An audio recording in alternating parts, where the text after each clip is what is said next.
Welcome back to the college football preview, and just like the Nebraska-Colorado winner taking the inside track in the Big 8 Conference, the winner of today's matchup between the two unbeatens in the Big 10 should decide who makes reservations for Pasadena New Year's Day. It is 7th-ranked Illinois hosting number 13 Iowa.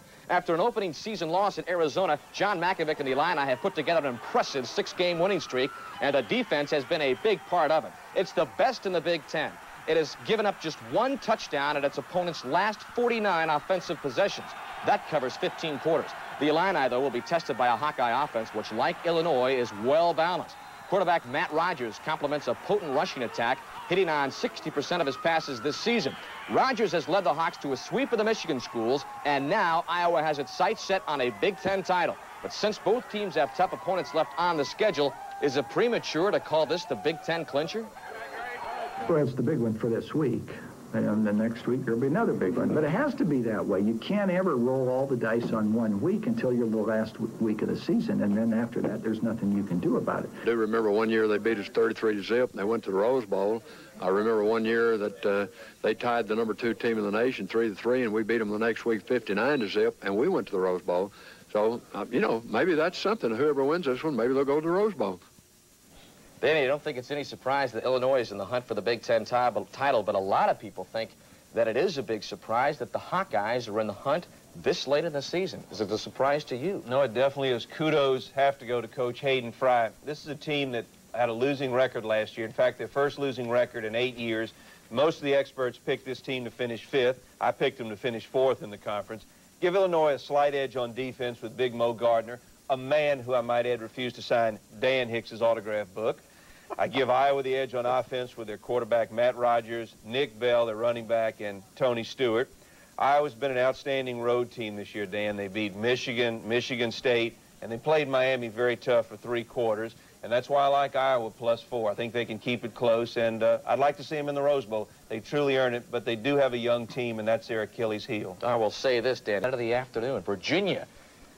Boy, I still don't understand this pick, but it's Virginia -13 over Georgia Tech. Just on record, I'll go on record, Danny, as saying Tech will keep it within 13. I don't think they're going to win the ball game. That's just your youth coming out, but go ahead. But then again, that's why you're in the hot seat and I'm not. Iowa +4 over Illinois in that inside race for the inside track to the Rose Bowl. Florida -3 over Auburn. They're all dogs except that Iowa pick, and we'll round it out with Nebraska -6.5 over Colorado, and the best bet is Florida -3 hosting the Auburn Tigers at Florida Field. So we'll keep that best bet in mind as we look. A dream can pass quickly, unless, of course, you can make it come true. For the Iowa and the Illinois football teams today, they have a chance for the down payment on their dream. These games have a tendency to start hard, go hard, and it's whoever can last the longest. I think each week in the Big 10 we have one great football game, and this week this is the one. Yep, where the corn grows, so do roses and dreams.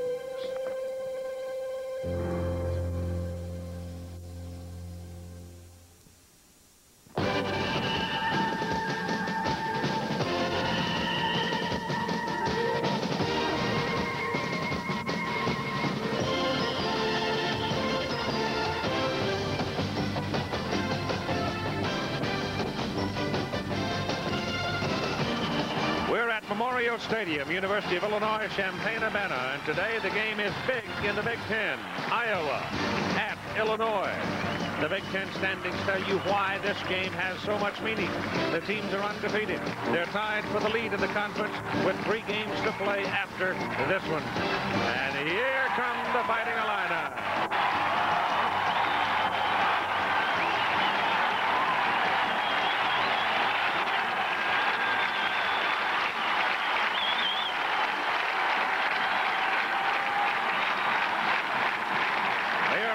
In the nation, 6-1 overall. Their only loss the season opener at Arizona. Coach John Mackovic, 3rd season, 22-8-1, 16-3-1 against the Big 10. Hello again, everybody. I'm Keith Jackson along with Bob Greasy. And Bob, it's my feeling that the greater pressure is on Illinois today. Well, they were the co-champions, or the co-favorites to win the championship along with Michigan at the beginning of the season. They're also playing at home, which puts on some pressure. And knowing that Michigan is up next, they have to go to Ann Arbor, and they haven't beaten Michigan in Ann Arbor since 1966. There's more pressure today on Illinois than there is on Iowa. Illinois, with its great defense, has got to get to big back Nick Bell before he can get started. He weighs 255. He gets ahead of steaming run over you. Well, they did that last year. In fact, Iowa only ran for 49 yards against Illinois, and I'm of the belief that if I was going to win the ball game against that top-rated Illinois defense, Matt Rogers is going to have to throw the football. He's a big kid, 6'5" at quarterback. And now here are the Hawkeyes, ready to enter.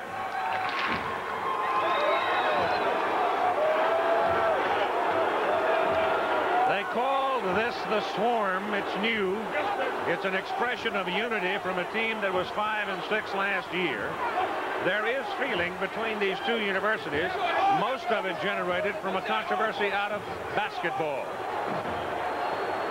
Hayden Fry is the coach of this 6-1 Iowa team, a surprise team across the nation. Hayden is the winningest coach ever at Iowa. His numbers reflected there. He's looking for his third trip to the Rose Bowl, and he brings in a good football team that a lot of people don't know much about, but one that may play loose and easy today. Well, they're a bunch of no-names, and in fact, if this team has no pressure on them whatsoever. Nobody expected them to be where they are. They're a lot of fun. They're having a great time, and they're very confident. Part of that confidence comes from the fact that they beat Michigan State on the road, and the next week went to Michigan and beat Michigan on the road. They're very confident, and they feel like they can do it again here today. Defensively, they've changed their philosophy a little bit, and it may hamper that relatively short Illinois quarterback, Verduzco. Jason Verduzco has been probably the surprise in the Big Ten this year as far as quarterbacks are concerned. Iowa has taken away the big play, the big running play. They want to contain everything and funnel everything into their outstanding middle linebacker, Melvin Foster. The series between these two was interrupted. It's been relatively short compared to others, but as you see, the big edge goes to Illinois. And as we get ready to kick off, let's have this word from another coach who has faced some heavy days like this one. Hi, Hayden Fox here from Minnesota State Screaming Eagles. Congratulations, you guys. I hope no one gets hurt today, especially your feelings. I hope both of you, if you had a chance, could win. I know one of you won't, so good luck. 160 horses. That's what Chevy S10 packs into the biggest V6 engine ever put in a compact pickup. Enough power to help switch more truck owners to Chevy last year than to any other truck. The move to Chevy is becoming a stampede. More people are winning with the heartbeat of America. Now it's easy to win with the heartbeat. ABC's College Football, brought to you by Today Chevrolet, who invite you to see why more people are winning with the heartbeat of America. By UPS, now offering 10:30 a.m. guaranteed overnight air delivery. By Budweiser, the king of beers, with that clean, crisp, cold taste. Nothing beats a Bud. And by Radio Shack, America's technology store. Nobody compares.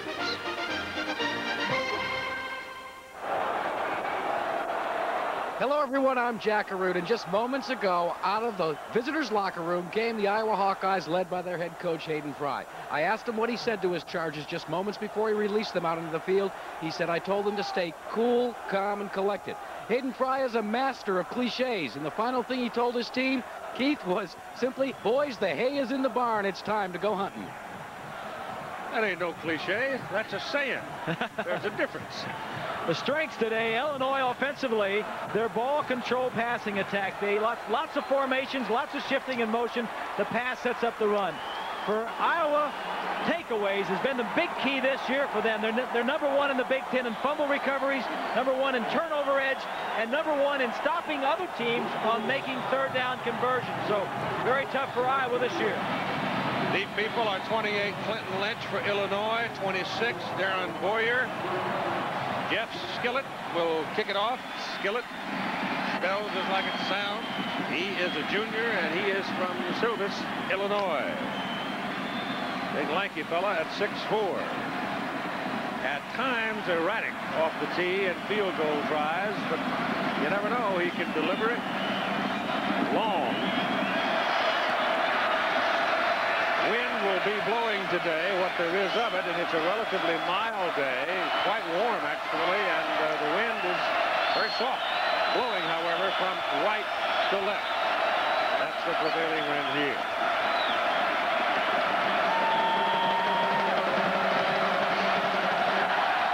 So Jeff hits it. It'll go to the end zone with the help of the wind, and here comes Lynch. And that may have been a mistake. No, it isn't either. He found a huge hole on the left side of the field, and he runs it out to the 38-yard line, where Skillett, the kicker, brings him down.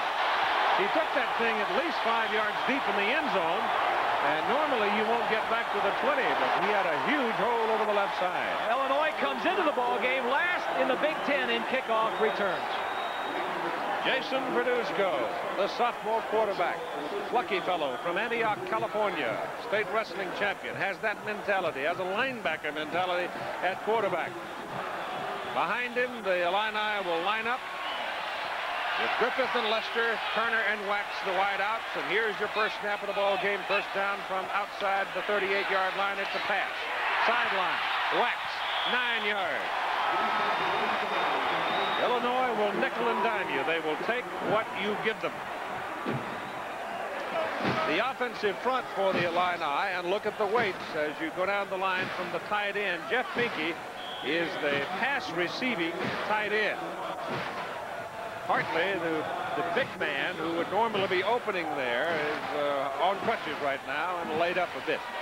Wagner, Lester, and Howard Griffith are the backs behind the quarterback Verduzco as they go to the I formation. This spells run, and it is run, and it is a fumble. The ball rolling around, and Iowa has recovered the football at their own 49-yard line. This is what will get you beat. Well, we showed you the strengths of both teams a couple of seconds ago, and Iowa's strength was knocking the ball loose. They lead the Big Ten in fumble recoveries. There was a clean exchange between the quarterback. He just drops that ball. Iowa had nothing to do with it other than the fact that Derby got on it, and it's Iowa with a big turnover early in the game. It is clearly Illinois' mistake. That's just nerves, Keith. That's pressure. That's right. That's pressure. Absolutely. All right, first down, Iowa at the 49. We'll set the lineup for you. After this first snap, Matt Rogers pulls the trigger for the Hawkeyes. He goes to the big back Bell. He gets up ahead of steam. He's on his way down the sidelines. He's finally knocked down out of bounds inside the 10 by Henry Jones. That's the very thing that we told you at the beginning of the show. Don't let that big guy get going, because he will flat run over you, and he just did for 43 yards. He almost gains more yards on this run than Iowa had all of last year against Illinois. Good blocking by front. Dana Hughes, number 3, gets a block. 18, that's Primus. That's Jones, number 18. Didn't make the play, and Primus comes over to knock him out of bounds. From the 7, Rogers drops the ball. Oh, the nerves are twanging on both sides. Now let's set the lineup for you. Matt Rogers at 6'4" and 205, the son of Jimmy Rogers, former coach of the Boston Celtics.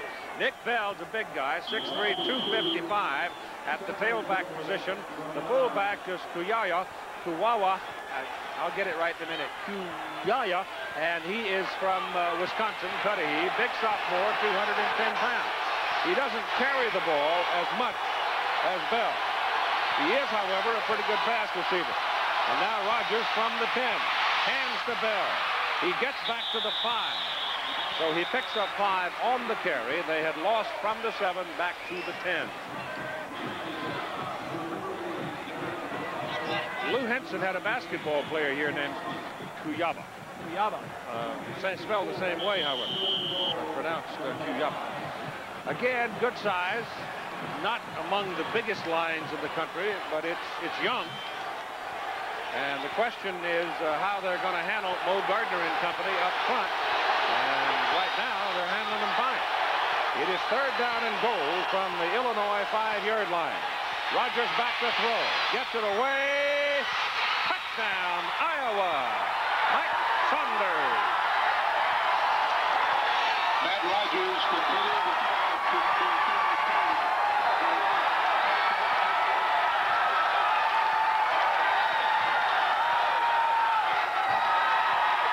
Here's Saunders at the top of your screen. He's just going to go down and run to the back of the end zone.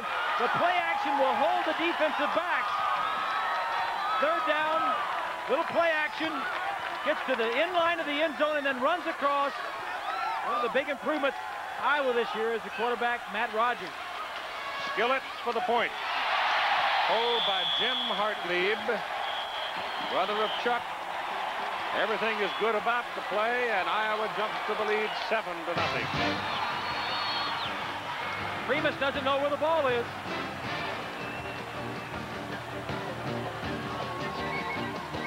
And it's easy.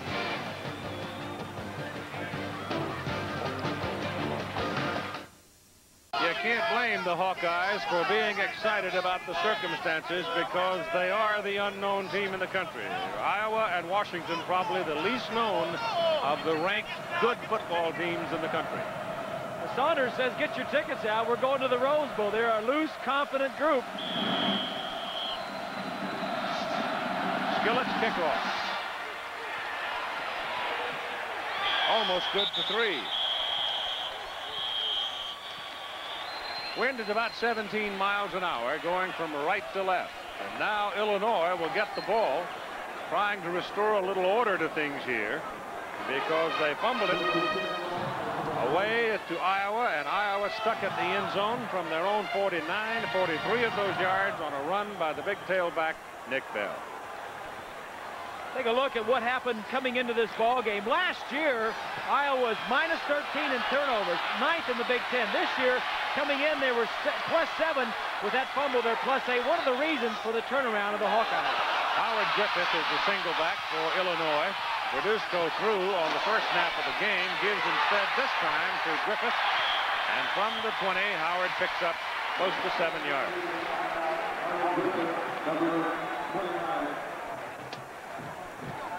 Santos, Ruland, Davis, Johnson, Smith. The big guys, the big dogs in that hunting group there are Ruland and Johnson.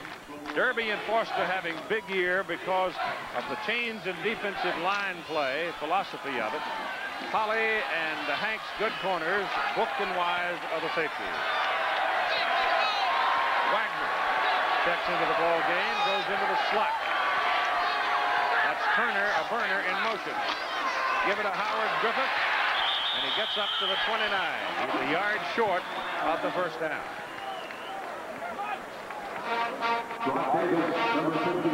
One of the things we'll be watching today in the center of the line, Kurt Lovelace is a 2-time academic All-Big Ten center. He is the coach on the field for John Mackovic. Melvin Foster leads this team in tackles, not only this year, but also last year. And they'll be doing some deals in the middle there. Be interesting to see who wins that matchup. We'll be watching it. Jason Verduzco pitches that ball back to Howard Griffith, and Iowa stops them short of the first down. Nothing on that play. Nothing. Rod Davis, the nose guard, and Leroy Smith, the defensive end. The unlikely number 8, Leroy Smith, is playing at a defensive end position.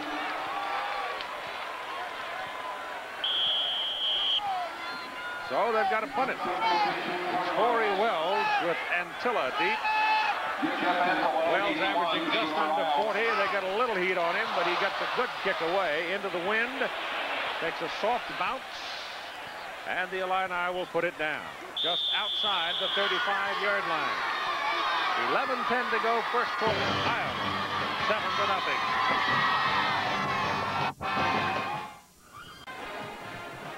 They're the top 10 teams in their scores, games they are playing at this particular time, and the ones that will be played later. Right here, it is 7-0 at Champaign, Illinois, with the Fighting Illini and the Iowa Hawkeyes squaring off with the winner of this one walking away with at least a third of a ticket to the Rose Bowl. At least an inside track to it, huh? Yep. The winner of this ball game needs to win only 2 of the next 3 Big Ten encounters to go to Pasadena.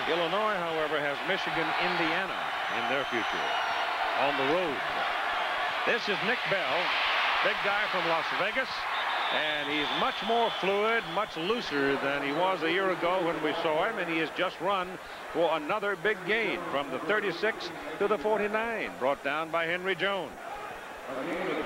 The defense for Illinois, pretty well known in this neck of the woods. Foggy, Gardner, and Agee. Agee going back to a down lineman position with Poloski moving up to the rush position.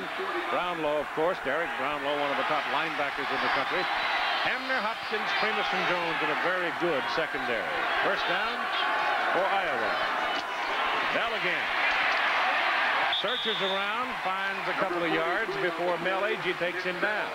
And it has been my feeling since I saw that they had made that move in the Wisconsin game that Agee would become a more and more obvious in the football game.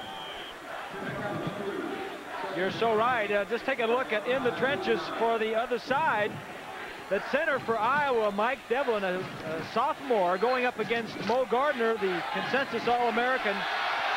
Coaches have told us that Devlin, the center, handled Gardner as well as any center all of last year. But you get preoccupied with Gardner, that's when Agee will eat your lunch. That's for sure. This is Bell again. I mean, he is not easy. He weighs 255 pounds.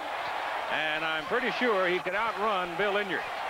Remember Earthquake Inyard? I sure do. 250 pounds up at Oregon State. Well, they're about the same size, but I think Bell might be the faster.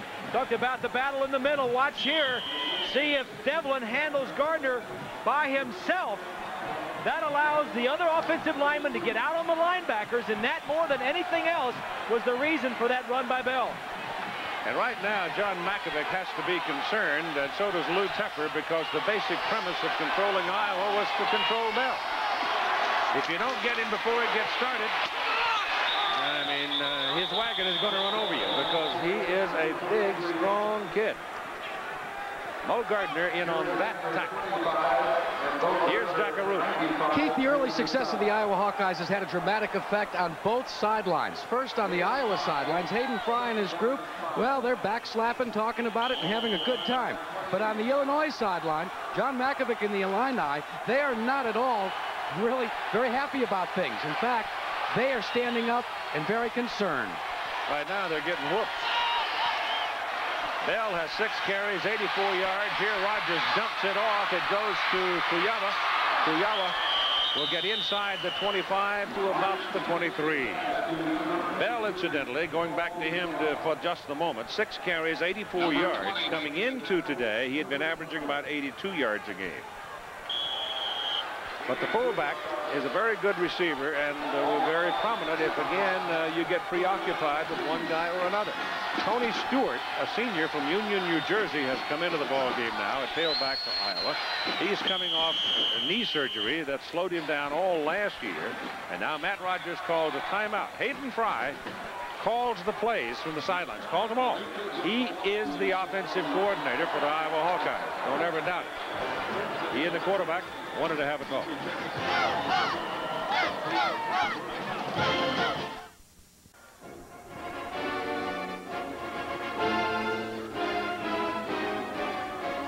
Boris Davishevsky went to the Rose Bowl that year, beat California. Hayden Fry came in after the program had been down. He certainly has turned things around. You talk about Hayden calling the plays. He was a quarterback at Baylor. Both of these coaches call the plays, and both were quarterbacks in college. 3rd down and 2 for Iowa. Ball at the in 23 of Illinois. Ball goes to Stewart. Stewart's got a first down for the Hawkeyes. And that young offensive front of Davis, Melliser, Devlin, Agater, and Baxley, and the tight end Titley are moving people around. You hit the nail on the head. The offensive line is just moving people out.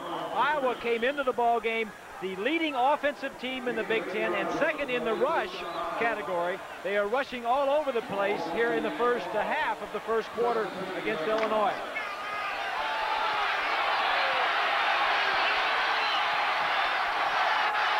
First down, 18 of Illinois. Tailback Stewart. Made his cut just in time, and in making the cut when he did, got away from Mel Agee, number 96.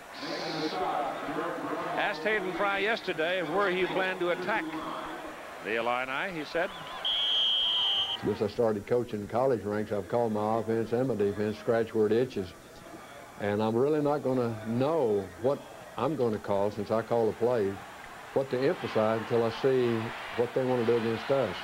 But I'll know real quick. I'll know by midway in the first quarter. I've got a couple of game plans, and whatever they do, Keith, I'll say this, I don't really anticipate them changing a lot because they've been so good last year and this year, there's no need to change. And if they do change, they're really going to catch me flat-footed. But I don't think they're going to desert what's been good to them. We're in the middle of the first quarter. Iowa leads 7-0. The ball is on the Illinois 9. It's third down and a yard and a half. So I'd say Hayden's kind of got it figured out already. Well, yeah, and he's right. You know, a good team like Illinois is not going to change. They're going to do 95% what they do best. They may change it a little one wrinkle here or there. Nick Bell is back in. He's got it on short yardage. Just falling down, he can get to 3 yards, and that's just about what he did right there. We've got an Illini man down on the field. It's number 20, Quentin Parker, who's out there with a very, very sore ankle. He may have hurt it again. He was injured here 2 weeks ago against Michigan State.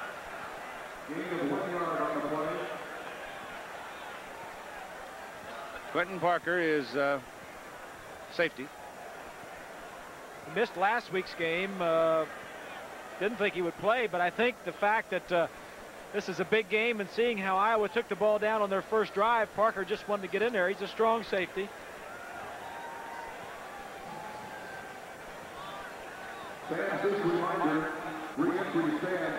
Coming from the right side of your screen, number 20.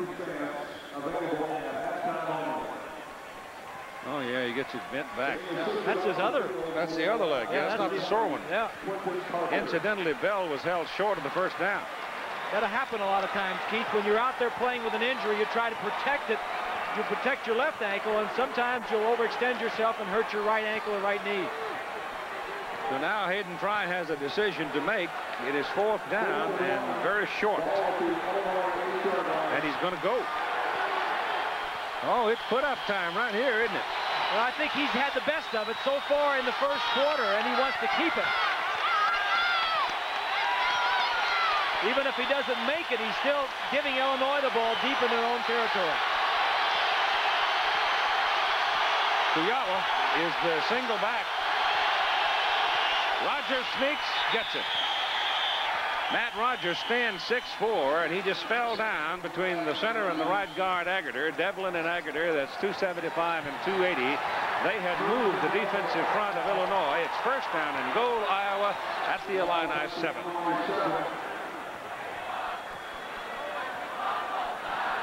Iowa gets inside the 20. They'll score most of the time. They put Bell about 7 yards deep.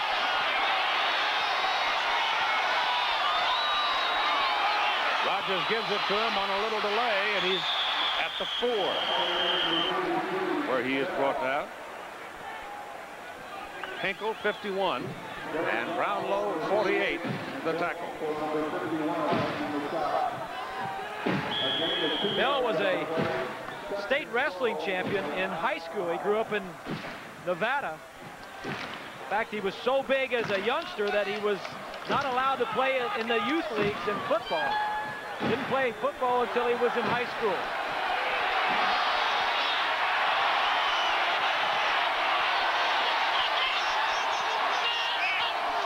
Second down and goal. Rogers option, gets a yard. He wanted to pitch the ball back, but Poloski had penetrated and had messed up the option opportunity. And to try to pitch it back to Bell would have been risking interception. So look at Mike Poloski, number 98, has really been a surprise this year for Lou Tepper, the defensive coordinator, has allowed him to move Mel Agee around a little bit. But he said Poloski really came back very confident and in shape this year. This is the 13th play of this drive. 3rd and goal from the 3. Stewart is the tailback. He's got it. Sweep. Throws the pass into the corner. Touchdown, Dannon Hughes for Iowa.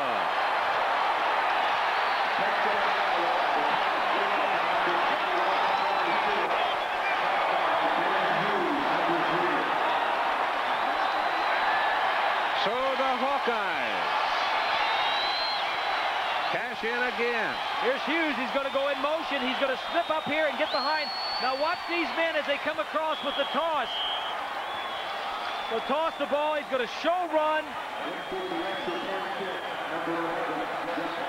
Hayden Fry has not been afraid of using trick plays in the past. Gillett's kick for the point is good. At 4 minutes and 20 seconds to go in the first quarter. Iowa 14, Illinois nothing.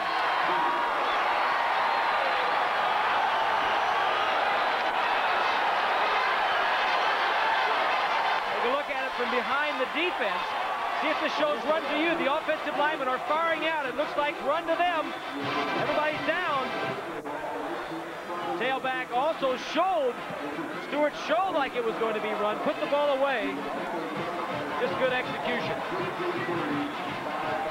Iowa coming in had only scored 16 first quarter points in the first 7 games. They have 14 here today, and the first quarter has 4 minutes to go.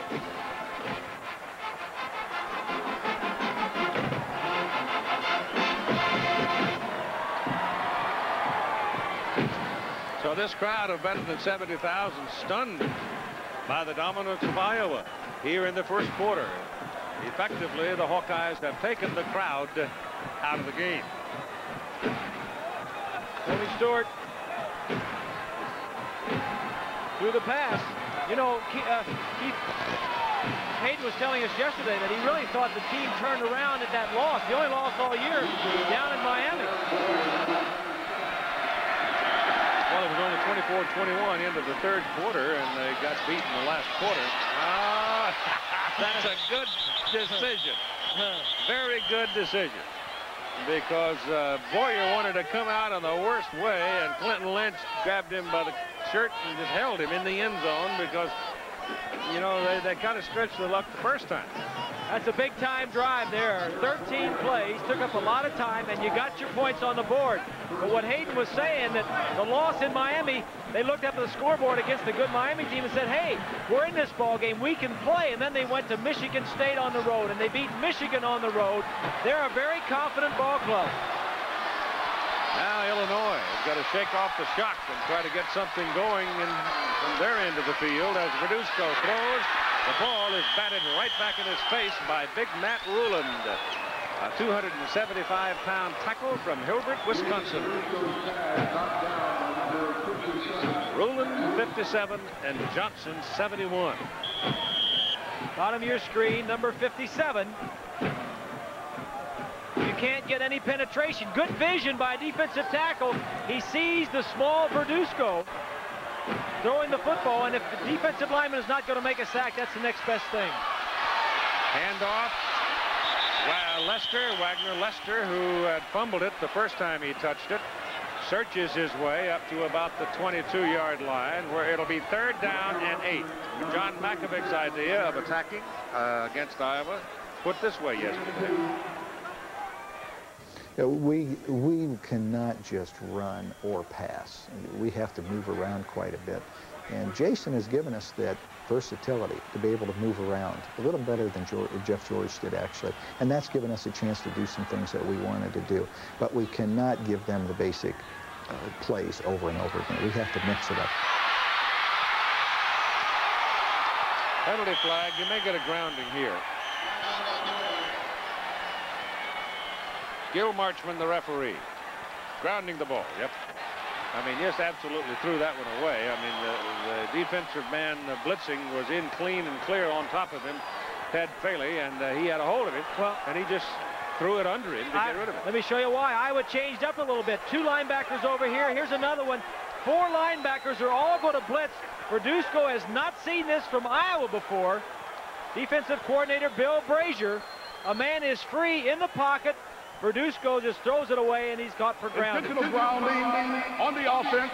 That's a loss of down. 4th down.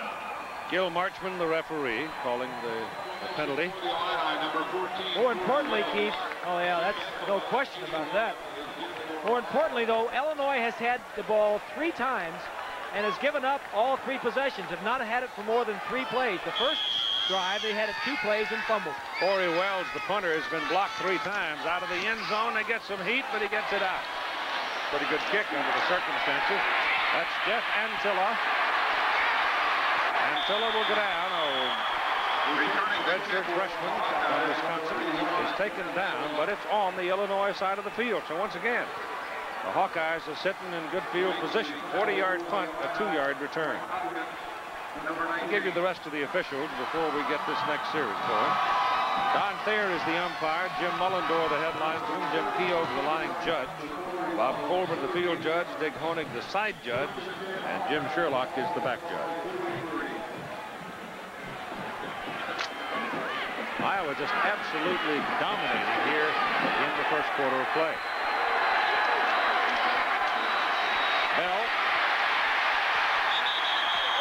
And Bell picks up about 2 yards on the carry where Mel Agee makes the tackle. Let's join Roger Twybo for a moment. Roger, I'll tell you, it must be. 2nd down and 8. Matt Rogers loads it up. Can't find the man he wants. And one bounces it to a receiver. So that'll be an incomplete forward pass. Here's Jack Arute. Keith, Hayden Fry keeps a black book, not with names and dates of recruits, but every stadium that he plays in. And this Memorial Stadium, he says in his book, is the worst. The reason why: the swirling winds, not only east to west and north to south, but between the hash marks and away from the hash marks. It's very lucky today, though. The wind is almost non-existent. Day ain't over. Well, we told you, too, he's a quarterback, so he wants to know, the next quarterback, he wants to know where that wind's coming from. Like a center field, a pitcher, he goes out and looks, sees where the flag is. This is Nick Bell. Another big run, but he fumbles the football, but a trailing Hawkeye recovers it. One of his own people running right behind him looked like he covered that ball. Iowa's got it. There's no question about that. Just a question of who it was that recovered it. You're talking about the Washington Huskies. The fellow, Bob Asmussen, here in the local papers this morning has a mock playoff. Did you see that, a column on a mock playoff? No. You know, the media wants a playoff. Yeah. They're about the only people in the world that want a playoff, but the media wants a playoff. So he has this mock playoff going, and he's got Washington winning it. Oh, he does? Yeah. Well, this is good blocking up front by Iowa, just handling the defensive front 7. The ball comes out early, and Iowa maintains possession. Bell now on 10 carries has 105 yards. It's first down. The ball is at the 25-yard line. Looks like Belliser with the recovery. That's Bell again. See that? Touchdown, Iowa.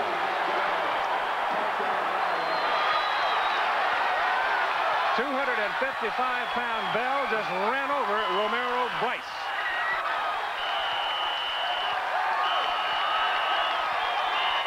This has been the Nick Bell show, the first quarter of the ball game. Bell is 6'3" and 255, as we mentioned. He runs the 40 in 4.5.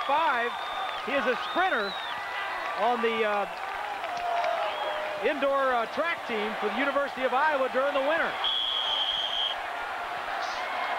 Skillett for the point try. Jim Hartley will hold it. Steve Breaux snaps it. And everything works. And at 2:01 to go in the first quarter, the Iowa Hawkeyes are blowing away the Fighting Illini.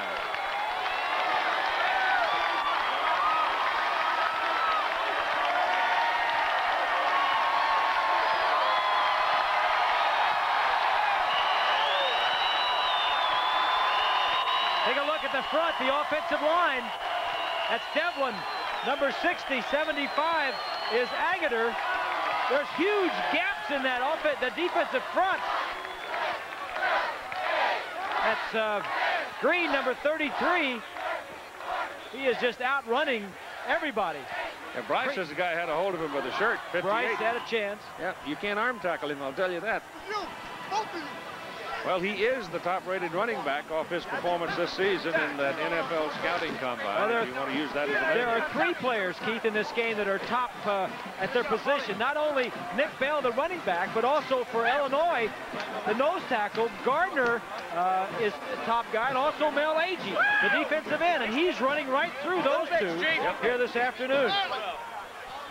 You got 2 minutes and 1 second to go. And John Makovic has gotten into the spirit of things now. Things are not going well. The coat has come off. The tie will go next. Then will come a big stick.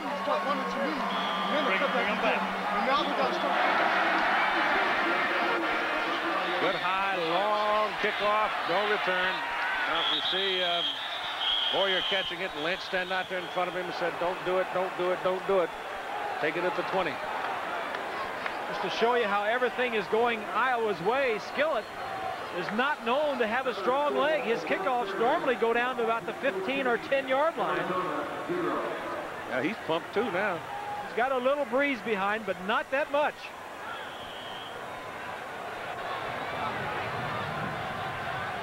That's one of the great advantages of folks not knowing you. I don't know how good you are. And I'll tell you, I've said it about 20 times. You give Hayden Fry a whole winter to stew on something, and he'll work something out. That might get picked off, but instead it's a great play by David Olson. I mean, that was a wounded goose. That thing was flying on a half a wing. Olson just went up and got it. You know, they'll look back on that play and say, both coaches, and say this could have turned the game around.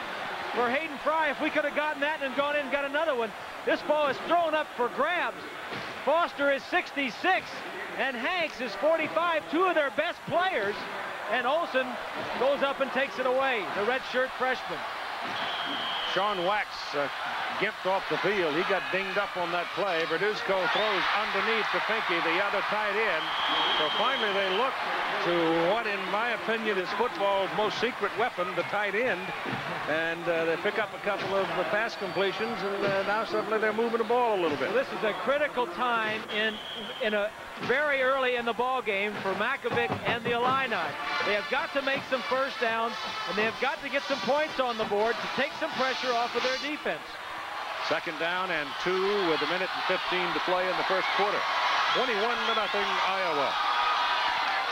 Griffith is just buried. No, it's Fagan buried behind the line of scrimmage. I mean, he got one step and bang, bang. That was it.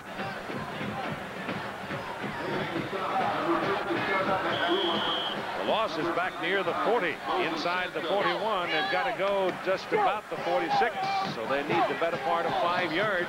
Fagan stays in. Camino Bell comes in. Pretty good pass receiver. They'll go to the shotgun. Iowa shows blitz, and then Derby backs out, and the pass is thrown short. That's a good catch by Turner, but he was short of the marker. So it's 4th down. What Iowa is doing is on passing situations. Makovic likes that ball control, short passing game. Iowa is going man-to-man short with 2 deep safeties to protect against the big play, and it's stopping the Illinois offense at this point. And they do have Verduzco jittery. Here's the punt. And Tilla backs up inside the 20, takes it at the 18, and has a crack. And comes back to the 33, where he's taken down. It's a 39-yard punt, a 15-yard return, and Iowa romping right now, 21-0.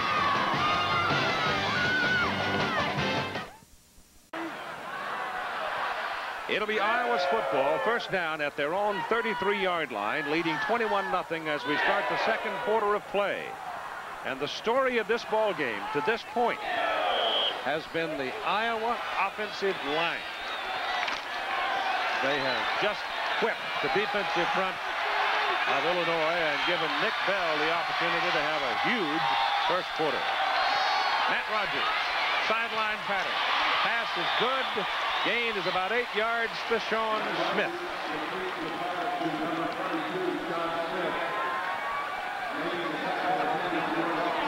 look at the statistics first quarter. First down, 7 for Iowa. Illinois with only 1. Rushing yards, big in favor of Iowa. They're doing it all on the ground.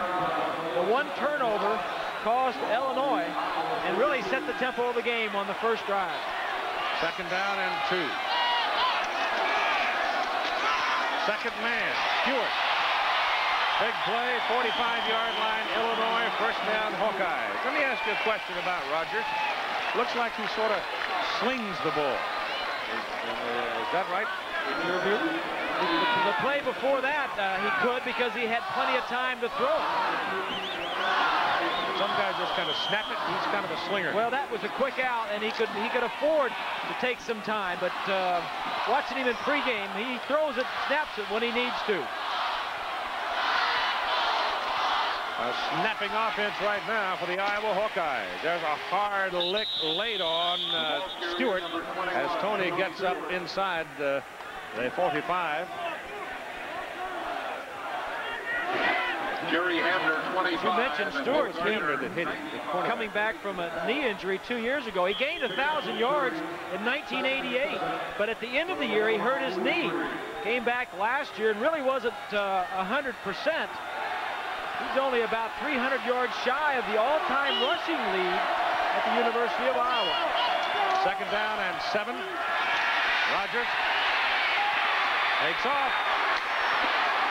Got his first down. He reached the 34-yard line, and that's enough before Henry Jones brings him out of bounds.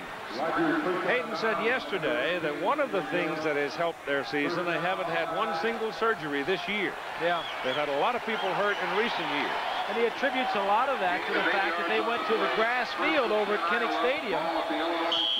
They had a lot of surgeries a few years back, but everybody is healthy. Ball is on the Illinois 34. The Hawkeyes are marching again, leading 21-0. This is Stewart. Oh, that's a pretty cute move. And if number 98, Pulaski, doesn't get him by the shoe top, he may have gone to the corner. Illinois, just a lot of missed tackles. The Hawkeyes are averaging so far in this ball game 8 yards per play. Yeah. And look at this coming in. Iowa offensively led the Big Ten in total offensive scoring offense, going against the Illinois defense, which led in total defense and scoring defense. And to say the least, Iowa is having the better half of it in the first quarter. At the Illinois 22. Stewart. Oh, left side. Number 99 was the man that made the play. That's John Wachter. And again, there was a great big hole, and he was just a shoe top away from really taking off. Well, one of the matchups in the trenches, Mo Gardner gets double teamed. That's Miller, number 69, doing a good job. Impressed with the offensive line, Keith, as you take a look at Lou Tepper on the left, the defensive coordinator for Illinois. Bell. And the big man plows inside the 10. It's first and goal for Iowa.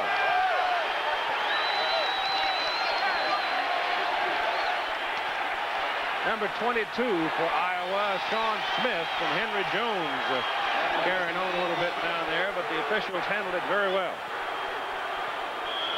You know, Illinois defensively came into this game allowing only 1 touchdown in its last 49 possessions. Iowa comes in and scores on their first 3 possessions.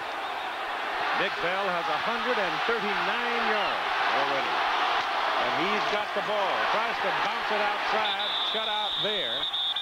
And will come back into the middle and get one. And I saw something flying around, but it's a mouthpiece, not a flag. Boy, that mouthpiece came from number 3, Nathan Hughes, and he must have taken a pretty good lick for his mouthpiece to go flying 15 yards. Second down and goal from the 7.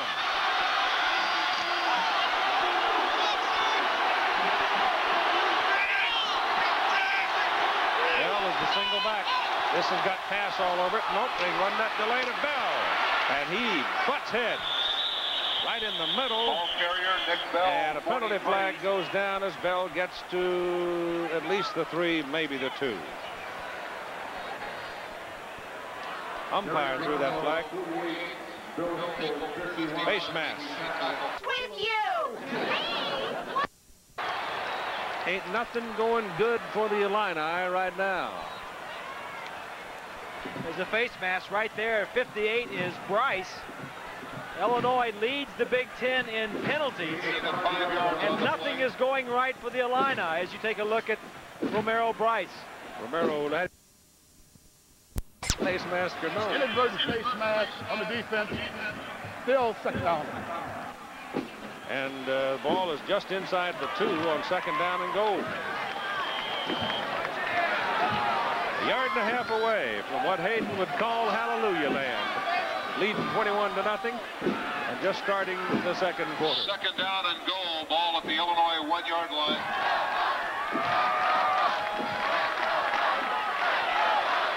Illini's goal line defense. Big people check in. Handoff goes to number 33, Marvin Lampkin. And they tried to cross him up and give him to Lampkin because the Illini had not seen him. And he got stuck. Did he ever? Lampkin, as you mentioned, just came in. Watch this hit. I mean, Bell's been running over the linebackers, the defensive back. Lampkin, he comes in and says, hey, I thought it was supposed to be we run over you. Yeah, linebackers see that 195-pounder coming. He looks like a little guy. It's Bell. Touchdown, Iowa.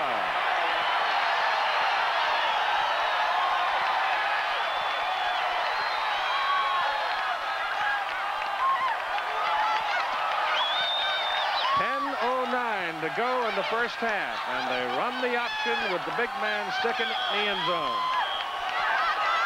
Option to your left. The big man just toss it out. 2 guys are going to tackle him, hit him, attempt to tackle him, and he's fallen into the end zone for the 4th touchdown in 4 possessions. Skillett for the point. Good.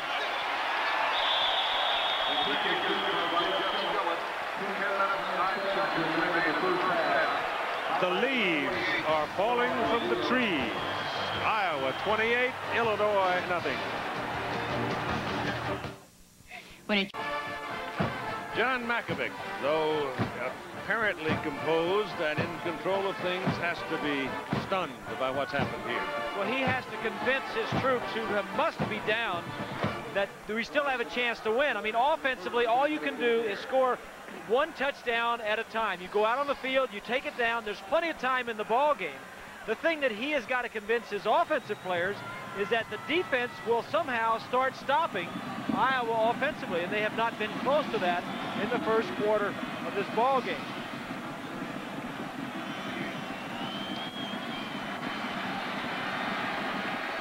The deep people are Lynch and Boyer. Hawkeyes, number 11, Jeff Skillett. Skillett kicking now into the light breeze. It's probably 10, 12, 14 miles an hour at the most.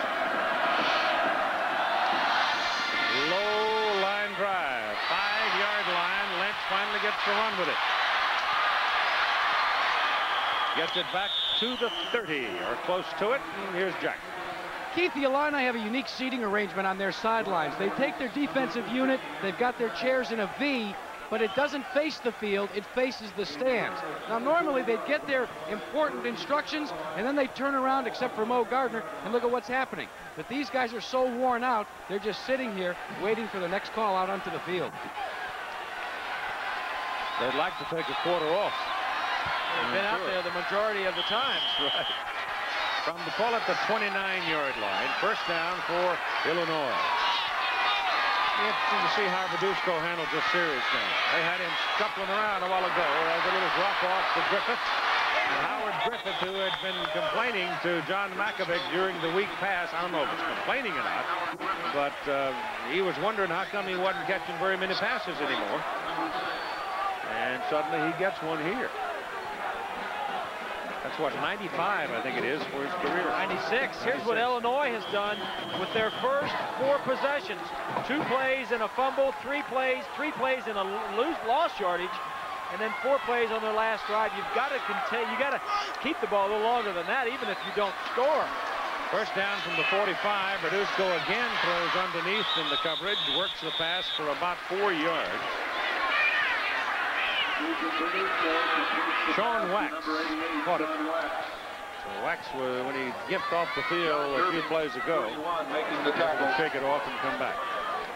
Pick up the 4. Illinois came into today averaging 28 points a game, so they can put the points on the board. The defense needs to stop the Hawkeyes. Second down and 6. Griffith is back in. Ball is on the 49 of Illinois.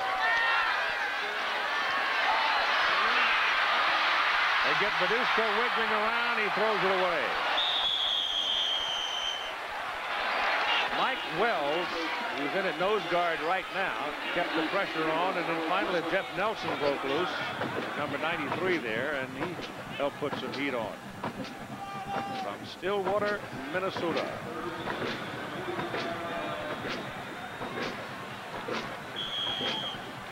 Makovic is not used to many of these types of ball games. Since he came to Iowa 2.5 years ago, he is 16-3-1 in Big Ten competition. 3rd and 6. Bell alone remaining back. Here's a pass play.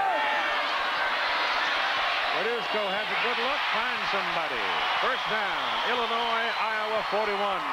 Cuban Mueller, sophomore from Valparaiso, Indiana.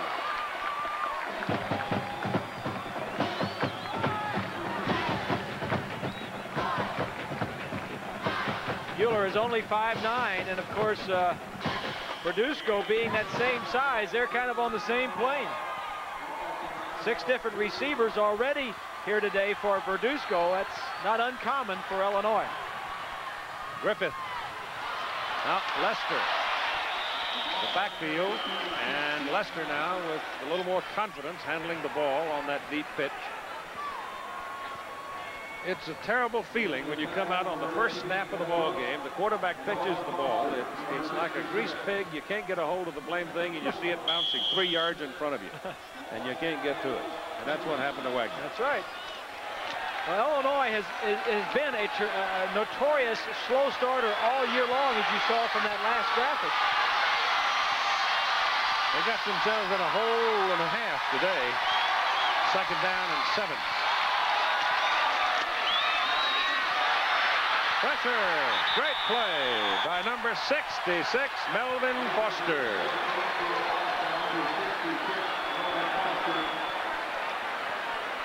Foster, 66. They don't blitz a lot, but they do it some. Well coordinated, slipping right through Simpson, number 69, and Pepper, 73. And Verduzco, surprised, doesn't even have time to get rid of it. And this is a guy that should be on the Butkus list. He's had a big season. 49-yard line. Loss is 8 yards, 3rd down.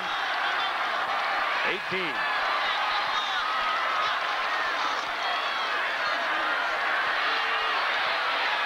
Pass is good to Wax. Sean Wax at 6'4", 190, a great leaper. Went up and hauled it down. And now he's squawking his mouth as running back there. Over the spot. Yeah, that's Polly, 29. It's a double zone. He comes up, tries to get on the second man. That's Cook, 18. His height allows him to make the catch. And it looks like, I don't know, he fell backwards. Yeah, can't tell from that just spot. Short of the first down. Well, Illinois has got to go for it at this point in the game. The ball is, nose of it is just at the hash mark at the 31. It's 4th down and about a foot. Griffith gets outside. I don't know. That is not the kind of a play that you want to run when you need 6 inches. No. But it worked. Well, I think the problem was for Griffith was that the defense had stacked it up inside, and he just stretched it wide. That was a big play for Illinois to keep possession of the ball.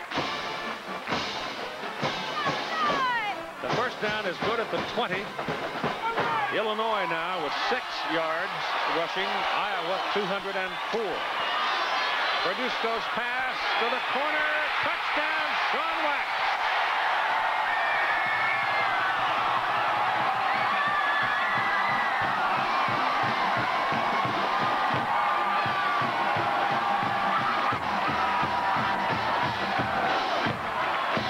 And you know what? That got the Illinois defensive people off the bench.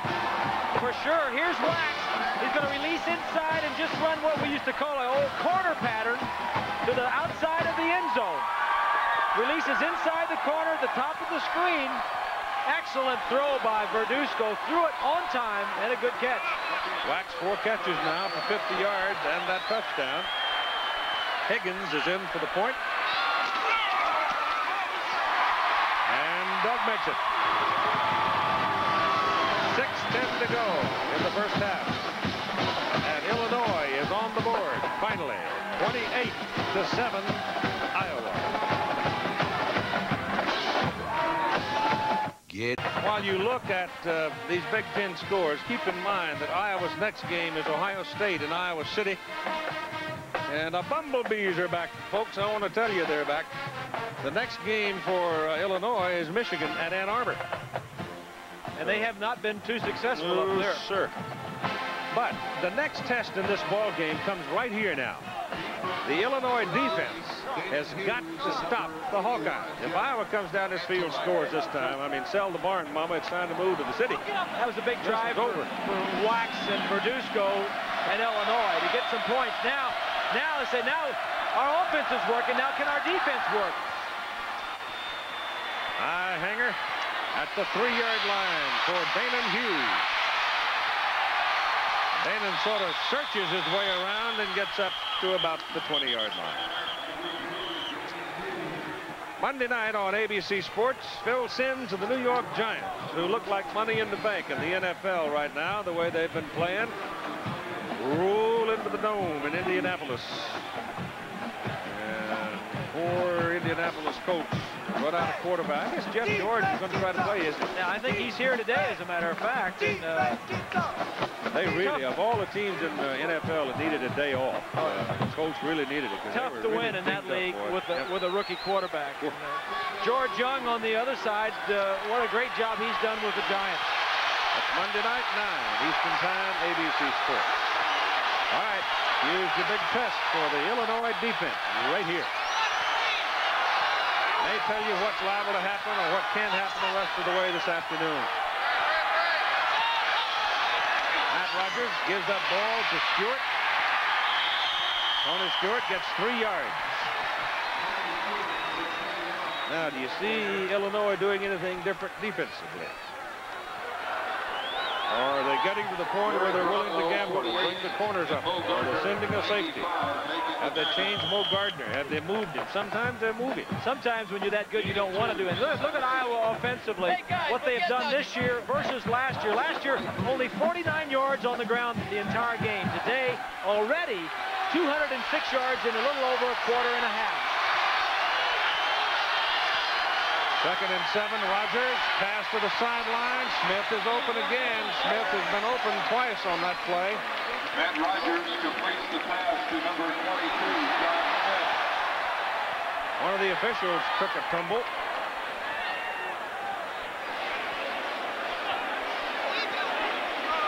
Took him up. Flag on the play. I don't know, but what, somebody didn't run into him, or somebody hit him, or run into him? I didn't see it. He looked like he's wiping his forehead as if to check for blood. Sean Smith out of bounds was number 18, Henry Jones. Flag on the play. Do we have a tape of that? I didn't see anything happen to the official. All I did was see him fall.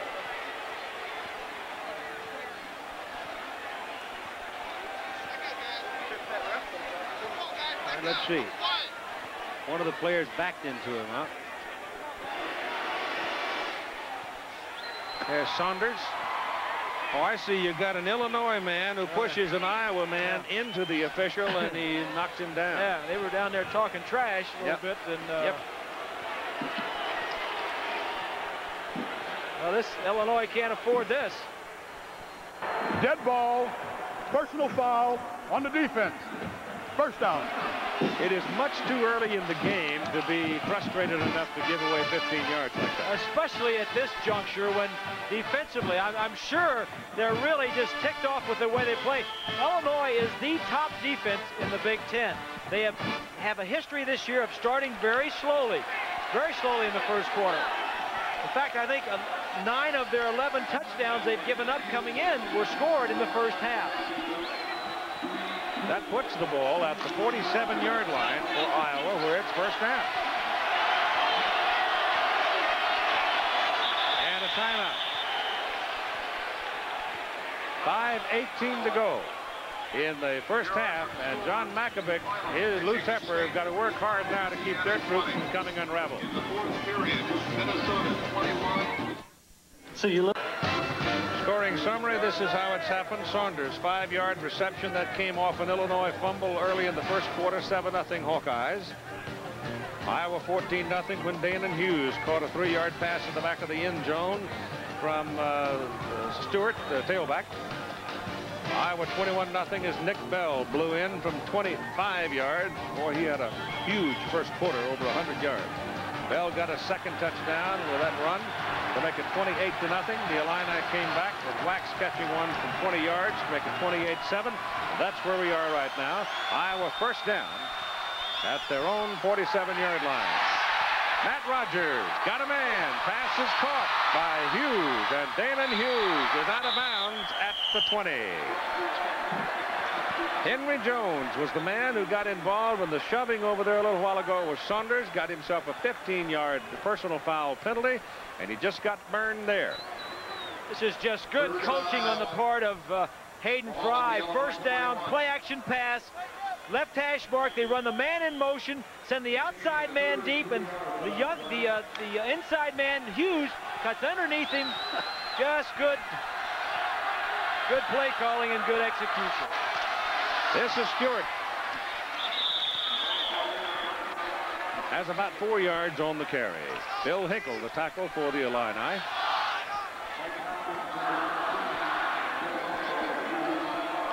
(28-7). If somebody had said that to you yesterday, you'd looked at him funny. Well, you said Illinois was up. Yep.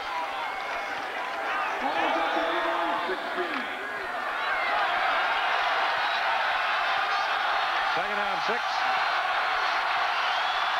from the 16.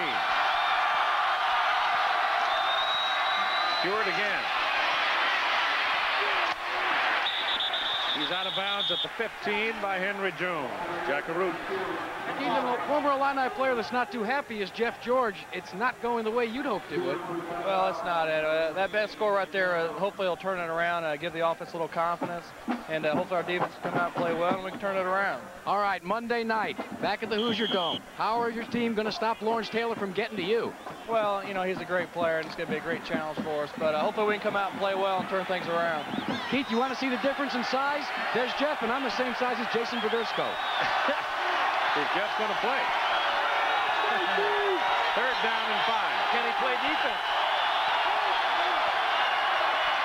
Rogers, pressure coming from the backside. Rogers turns in, no place to go. Field goal team will head onto the field. That play, as much as any, made by number 19, Mike Hopkins, the strong safety. Tomorrow on ABC Sports, the great Greta Weitz joins the top runners in the world as she comes to enjoy, as she said, a marathon. If she should win it, it would be an unprecedented 10th time. Largest field ever, over 25,000. Live coverage on ABC Sports, 10:30 Eastern Time tomorrow. Greta Weitz, and I know that's right because I've been living with the Norwegian lady for now over 40 years. Into the end zone. Touchdown. The Hawkeyes have rung another one as Matt Whitaker, the tight end, slips in and takes it from Hartlieb, the holder. So Hayden Fry goes to the gimmick. He's a man that has been known for trick plays throughout his career.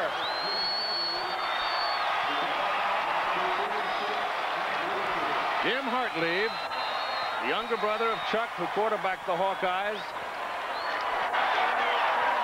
Right here, watch the side. The man, the tight end on the right side. With a slide out. He's been known for surprises throughout his career. Now Skillett does get to kick it, knocks it straight through the uprights. And the noise gets a much lower sound, settling to a rumble grumble right now as the Hawkeyes again lead by 28.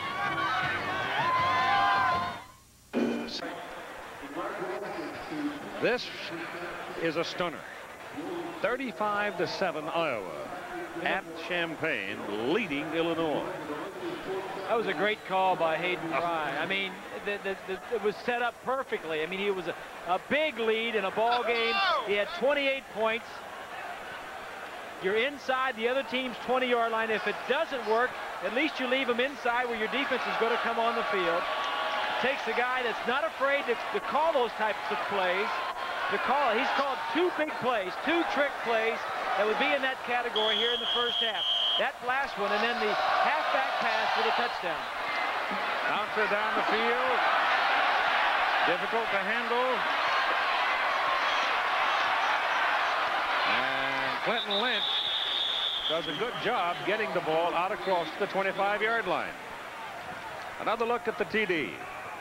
On the left side of your screen, the tight end just slides out. This is just perfectly executed. Got there just in the nick of time. And I'll guarantee you that number 46 is the happiest man in this whole region, because the last thing in his mind, probably, Matt Whitaker, was that he would have a chance to catch a touchdown pass. There it was. All right, the Illini go to work just beyond the 25, and Berdusco throws. Pass is caught by Wagner Lester, and he goes out of bounds, killing the clock after a 9-yard pickup. Incidentally, before we go to halftime at 3:24 to go, this Hawkeye business, in case you don't know what Hawkeye is, James Fenimore Cooper is responsible for the word Hawkeye because it was applied to the white hunter of the Delaware Indians in The Last of the Mohicans novel. And it was moved out after the book was published. The people of Iowa Territory then adopted it. Burlington newspaper publisher. And eventually the Iowa football team became the Hawkeyes. They're trying to set up a little screen here for Lester. And that play is spoiled quickly, and the man who did it was Gary Clark, number 19 for the Hawkeyes. So Herky, the mascot, came along in 1948. So this Hawkeye ain't no bird. That's what I'm trying to say. Right. Berdusco's pass, good arm shown there. Pass complete to Howard Griffith, and it's good for the first down out at the 44-yard line of Illinois. Time remaining in the first half, 2:56.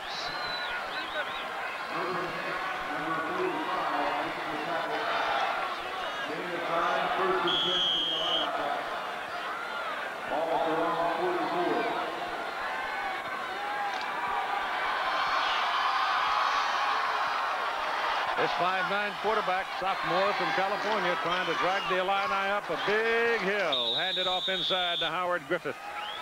And he'll move it up to the 48-yard line. That's a pickup of 4 yards. And 2:40 to play in the first half.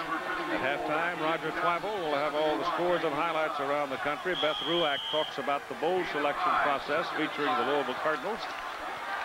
My old friend Howard Schnellenberger, who's done a tremendous job at Louisville. Down for the first down at the Iowa 35-yard line, Howard Griffith. When the going gets rough, you start looking around for the guy that's helped you through the seasons. Yep. And in Illinois' case, the last 3 seasons, it comes out number 29, Howard Griffith.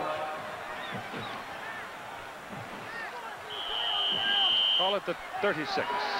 First down. Shotgun. Berdusco. Got a man wide open, Sean Wax. And Wax is inside the 15 to the 12 before Merton Hanks can wrestle him down. Well, single coverage in the secondary as Iowa continues to try to blitz to put pressure. Hanks has nobody inside to help him.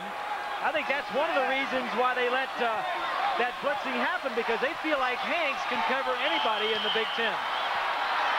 First down, Illinois at the Iowa 12. 2:10 to play first half. Verduzco's got a sore knee left over from the Michigan State game. And under pressure, tries to get it to Mueller, and Eddie Polly has the coverage, number 27.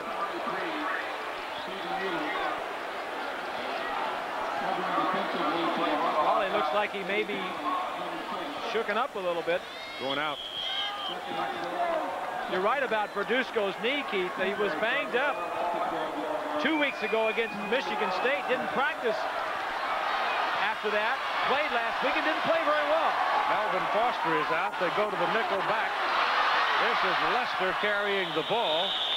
Wagner Lester is inside the 10 to about the 9. And you got a timeout now as Verduzco heads for the sideline. Illinois is in the posture of opportunity here. And they don't want to mess around here and waste this opportunity with 1:56 to go and trailing 35-7. Here, the University of Iowa. Hey, Roy! So look at Hayden Fry as he's talking to his defensive troops. His coordinator is Bill Brazier, who has been with Fry for 18 years. In fact, they grew up in the same town back in Texas together. Went to grade school together, been lifelong friends. And Hayden was saying yesterday says I just let him go. I turn it over to him. I tell him what I want, and he does it. Hayden has certainly pushed the right buttons today. Ted Gill is the man who coached the offensive line. He's the first-year man there, and he was the one that brought that change in philosophy, too, which helped everything. Well, Hayden says, hey, I'm not above getting some new, fresh blood in here, new ideas. Third down and 8. Just inside the 10, Verduzco's pass. No. Got to get a flag. Got to be interference, and it is. It's called against Polly. Eddie reached too soon against Mueller.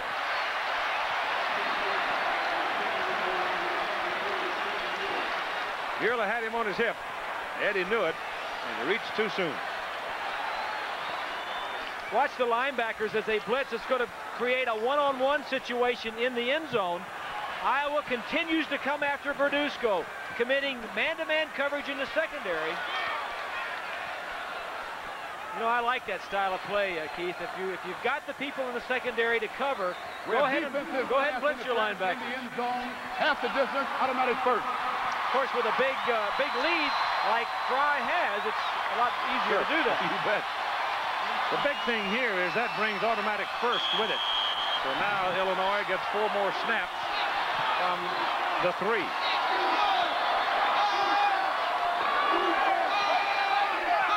That's Finke, the tight end, in motion. And whistle stop him. That's no play.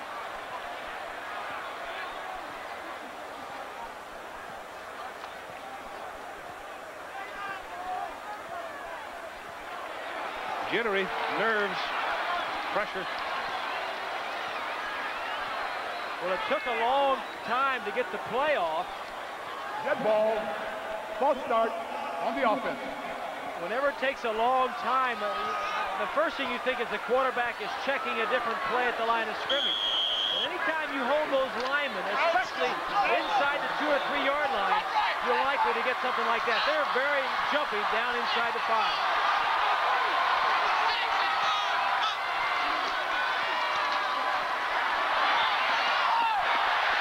Knocked down, penalty flag. Got to move it back down.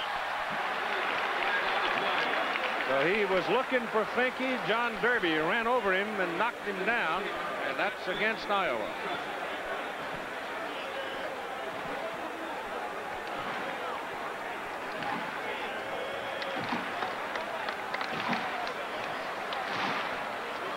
Number 87 is Finke, the tight end.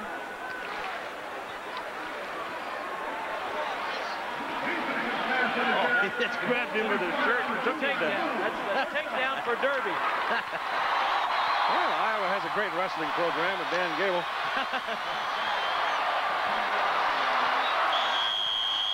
Once again, it's 1st and goal inside, right about, let's say, the 2-yard line.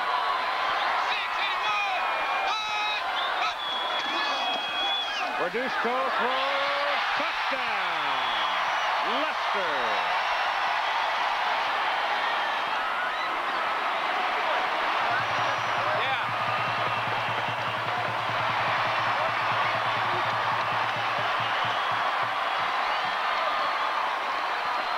Well, now, if the Illinois defense had been able to do its job the last time and you'd gone to the locker room 28-14, you'd have had a little more hope. Right. But that'll give them some hope.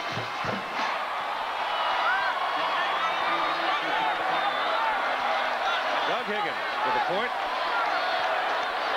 Verduzco on that drive, 6 of 7 for 60 yards and a touchdown, and Higgins' point try is good. So you've got 1:43 to play in the half, and you lead now 35-14. Well, that drive for Illinois was important because after Iowa had the trick play on the fake field goal, they went in to score. That was a big play by Illinois coming back and getting some points before halftime. The motion man right here is going to attract all the attention. That's the window dressing. Here's the man that's going to get the ball. He's going to slide out here. The play action, the man that should be covered is out here. He's going to be coming up on the play action fake. Good call, well designed, and good executed.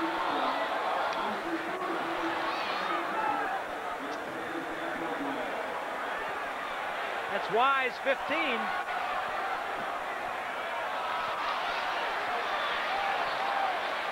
There's still some life. Illinois still has some hope. Makovic can go in and say, we're still in it. We just need to stop Iowa. Iowa's had 5 possessions and has scored 5 touchdowns. That's kind of scary. You know, Illinois going in at halftime, they'll say, well, what do they know about us? I mean, are we doing something wrong? We've tried everything, and they're still scoring on us.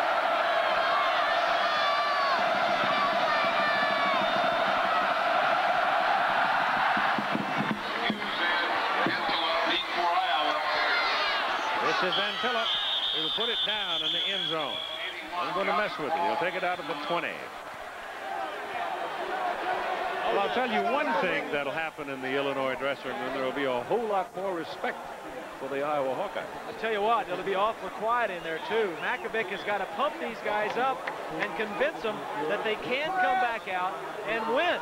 The toughest job will be the defense. Normally, an outstanding outfit.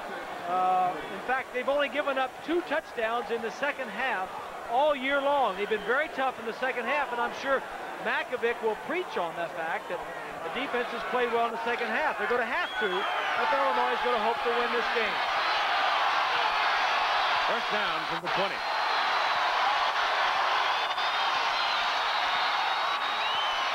Bell has it, and Bell has taken down Derek Brownlow. Did it for Illinois. Bell was sort of circling the wagons there for a moment, looking to see where the hole was, and Brownlow just jumped him. And Illinois is going to call timeout. There's 1:32 left. If they can hold them and force a punt, Makovic feels like, well, maybe we can get a chance at least a field goal before we go back in. They would have the wind at their back, and Illinois has 1 timeout remaining.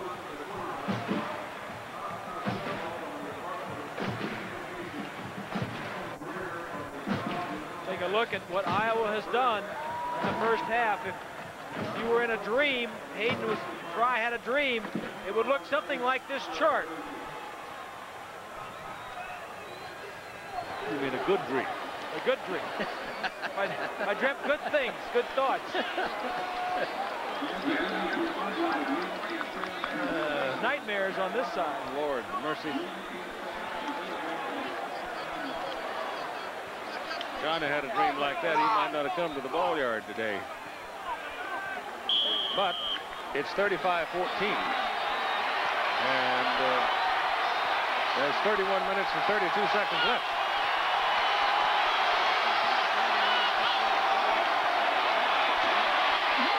Stewart. And Tony Stewart runs out to about the 24, where it'll be 3rd down and 6. And now the Illini spends their last timeout, stopping the clock at 1:22.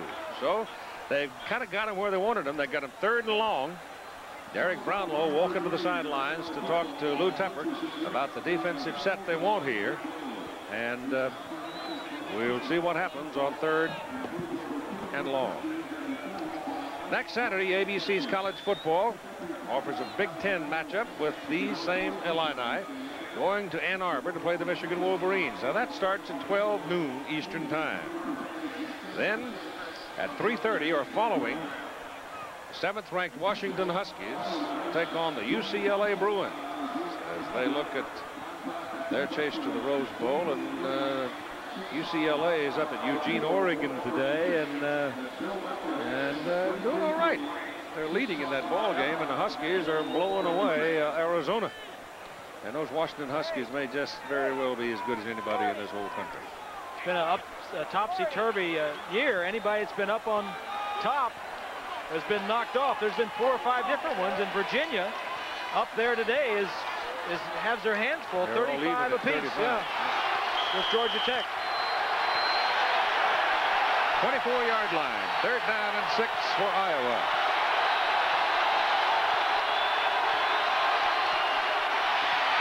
Matt Rogers misses his man Stewart. Rogers trying to snap the ball to Stewart, who was out in front, couldn't hit him. And so this little skirmish here goes to Illinois. Well, Makovic defensively normally is zones and don't give up big plays. That time, everybody near the line of scrimmage blitzing. They needed to force an incompletion to get the ball back. Mysak is in to punt now for Iowa. Illinois almost jumped, got back. Kick is away, good tight spin on it, and a fair catch is called back up at the 41-yard line by Stephen Mueller. There's a very good coverage downfield, a 35-yard punt into the wind. The crowd comes up now at 1:13 to go in the first half. Illinois' ball, and they mark it out at the 42. First down. No timeouts, however, to work with.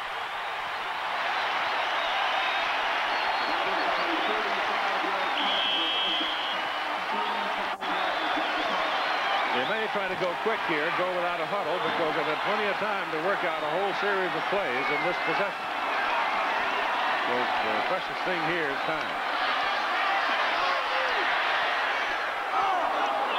Verduzco's pass is slapped away by Melvin Foster. It was intended, looked like Wagner Lester out of the backfield. Griffith is out. Bell is in the backfield for Illinois. And it's 2nd down and 10. There's Ted Gill, the man we were talking about a while ago, the new line coach, defensive line coach. For Iowa, and brought some new ideas over. And Fry said, hey, it's fresh blood, new ideas. I like it. Say one thing, you don't sass him much either. Verduzco gets it away and avoids the sack. Jason Verduzco's pass incomplete. Good defensive coverage in the Iowa secondary.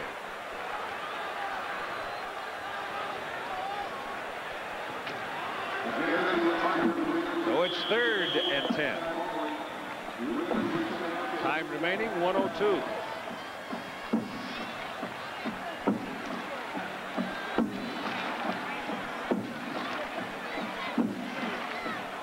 Illinois has got to pick up at least 2 first downs to give Higgins a shot at it.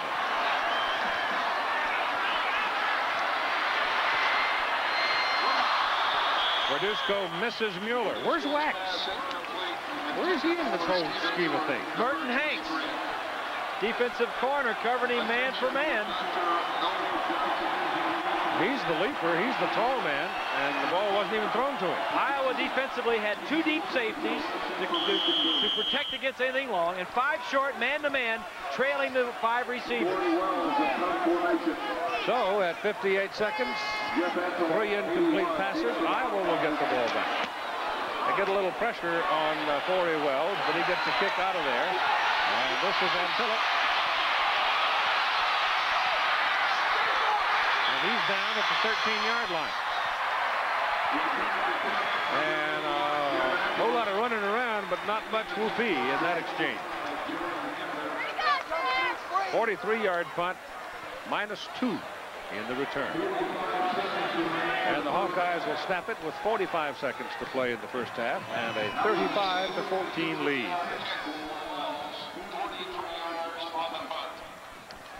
I don't think anybody will be terribly surprised that Iowa could come out of here with a victory.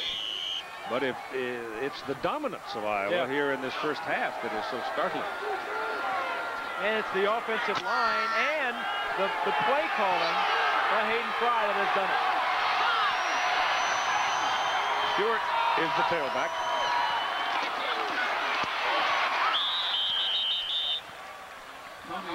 Bell was the overwhelming personality in the first quarter for Iowa.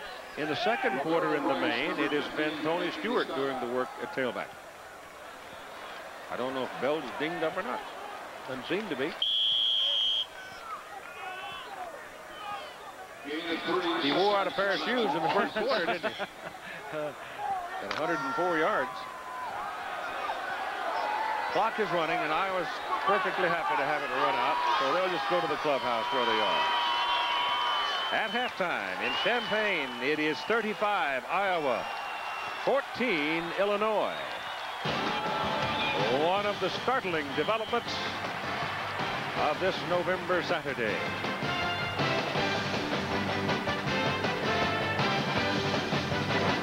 ABC's College Football, brought to you by Today Chevrolet, who invite you to see why more people are winning with the heartbeat of America, and by U.S. Navy. You and the Navy, full speed ahead.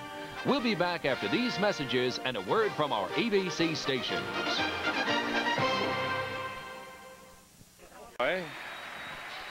Next door to Urbana, in Memorial Stadium at the University of Illinois, it has been a day of shock as Iowa came storming out to a 21-0 lead, 35-14 at halftime. And here are some of the plays that marked that first half. Nick Bell, 255-pounder, running at tailback, breaks loose after an Illinois fumble and goes 43 yards to set up the first Hawkeye touchdown. The Iowa offensive line has been key the entire first half. They set up that run and the halfback pass by Tony Stewart. The fake of the run. Stewart shows run and then throws the pass into the end zone to Dana Hughes. That made the score 14-0. Now you see Bell, he'll run in from 25 yards, and that'll make it 21-0 at the end of the first quarter. And the whole thing about Bell, don't let him get started. He's 255 pounds. If he gets ahead of steam, I mean, he'll run right over the top of you, and he did several times. Now it's 28-0 Iowa before Sean Wax hauls in this 20-yard touchdown pass to get Illinois on the scoreboard. This the play that Bob Greasy liked. Well, it was called at the right time, and you know, you just don't go out on the field. They have to practice these plays, and Hayden Fry called the fake field goal at the right time. And Iowa coming back to the field. That's the swarm. Having to do with the Bumblebees, and we're 35-14, and we'll be back for the second half.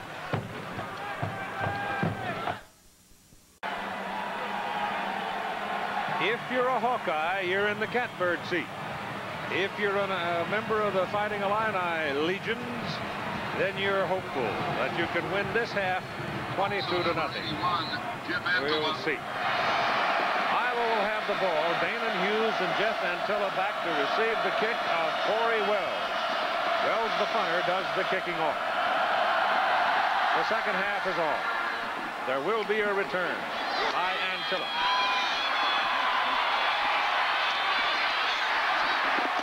Not a particularly good one, because he was looking for a crack up field and one never opened, and in his search He is taken down at the 18-yard line. Here's Jack Root. Keith, not surprising a disparity between the two locker rooms, especially with the score the way it is. Coach John Makovic told his players they've got to turn it up, a little bit more intensity, and create some turnovers. He's looking for turnovers.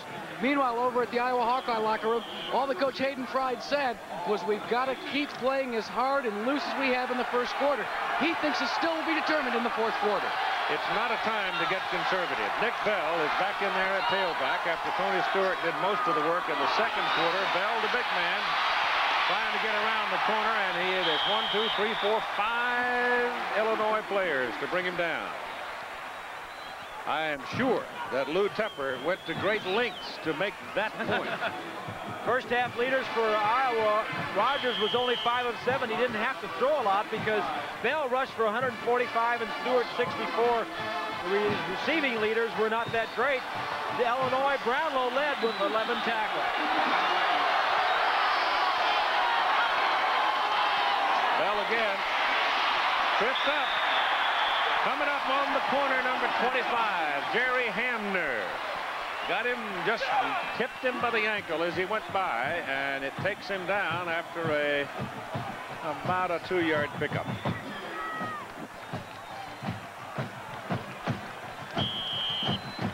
So look at the halftime statistics, the total plays in favor of Iowa. Total yardage, 294 to 178, and 219 of that yardage was on the ground for Iowa. 3rd and 6.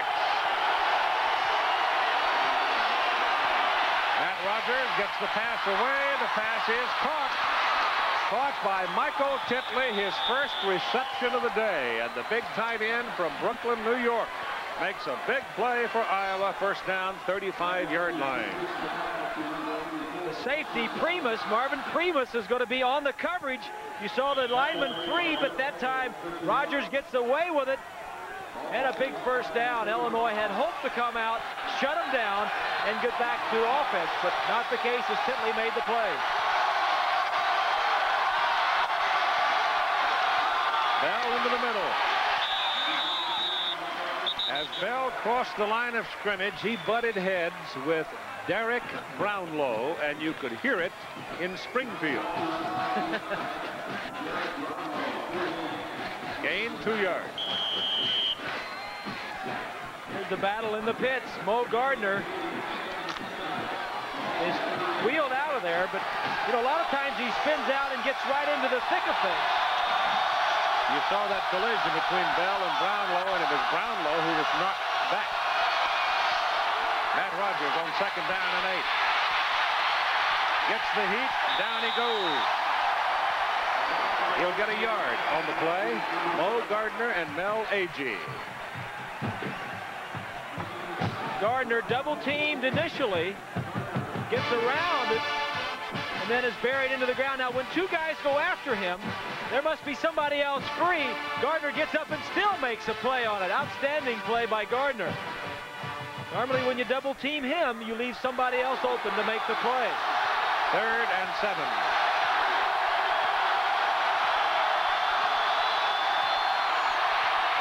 Rogers pass complete, first down. Bell got it coming out of the backfield, and the ball goes down to the Illinois 43-yard line.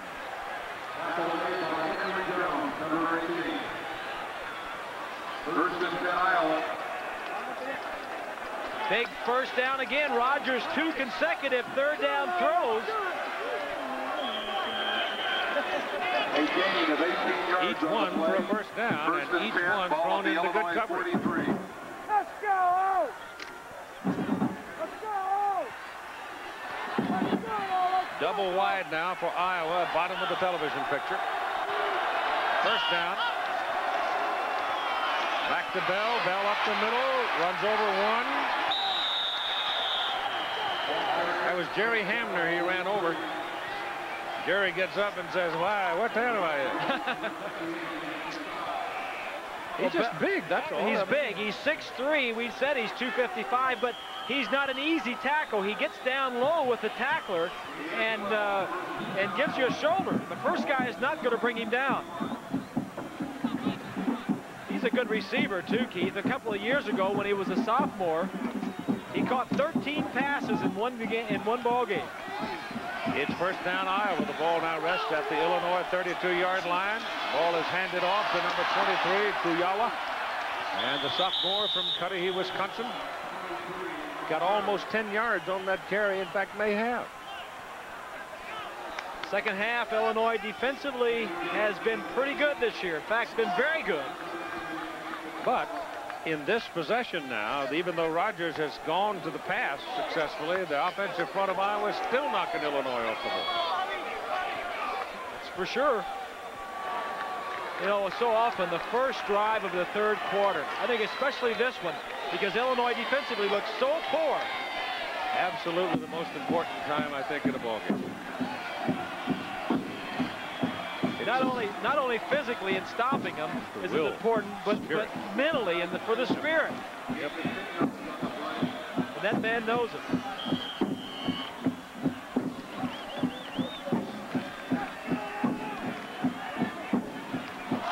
First down, 21-yard line of Illinois. Iowa leading 35-14.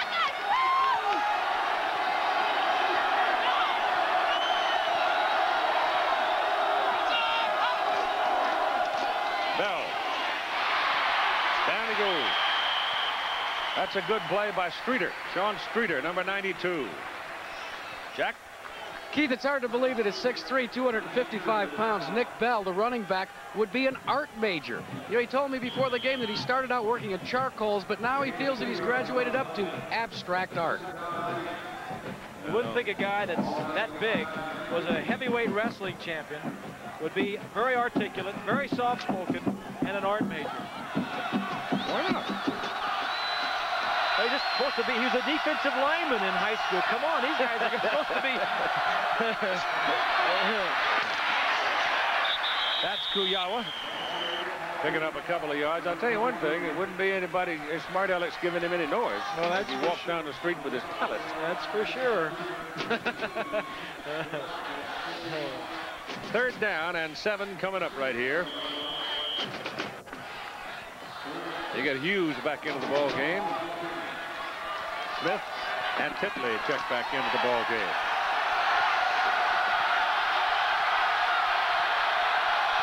Third and 7 inside the 20 of Illinois. Matt Rogers gets it away into the corner. Touchdown, Damon Hughes.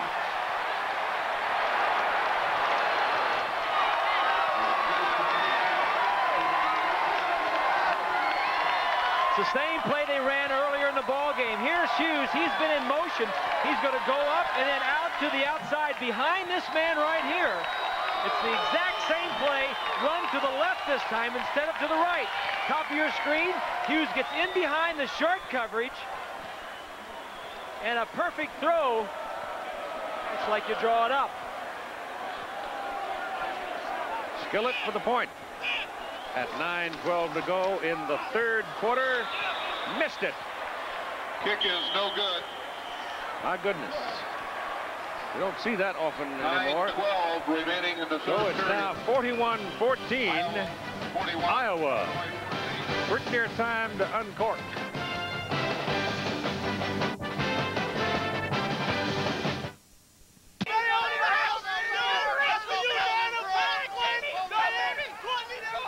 Well, Coach is letting them have a little levity here. They won't go on too long. There'll be somebody over there the size 11 and a half to solve that. The way things are going, why not? 41-14. Very, very, very impressive. That's at the 9-yard line. Clinton Lynch, freshman from Youngstown, Ohio. Back across the 35 to the 36.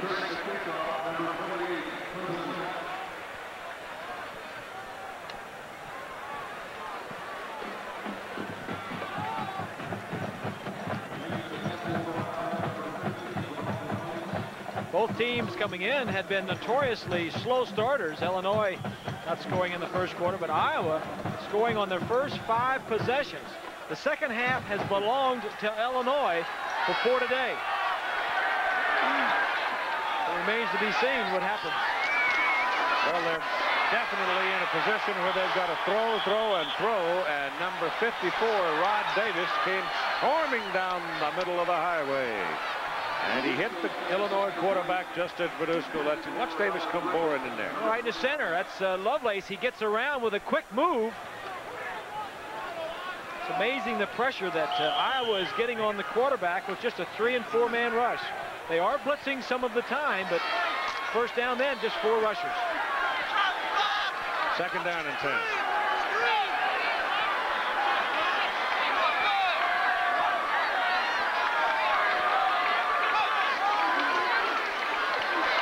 Comes again.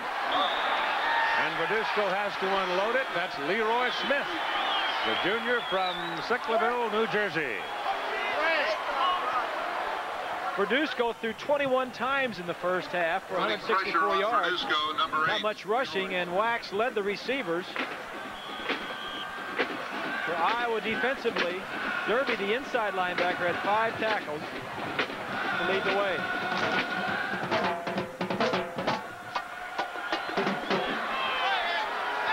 Third and 10.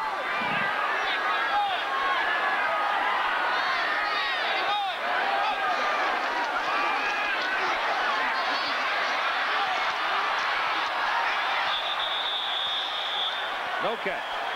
Short hopped it. Jim Johnson and Moses Santos were pouring in on Verduzco, forcing him to hurry the throw, and he short hopped it to the receiver. Jim Johnson is 6'3", 270 pounds, out of Forest City, Iowa.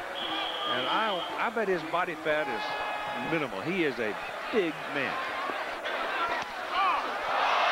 Punt, not very good.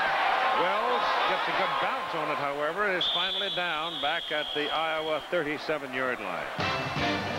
So he hit it pretty short. 8:42 to go, third quarter, a 27-yard punt.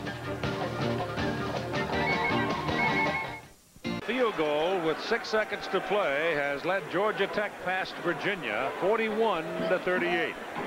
So the Rambling Wreck spoils the undefeated season for the Cavaliers. And here, a shocker.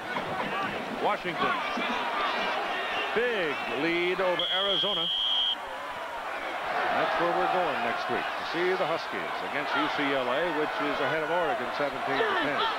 Tony Stewart is the tailback now as Iowa starts from the 43-yard line, first down.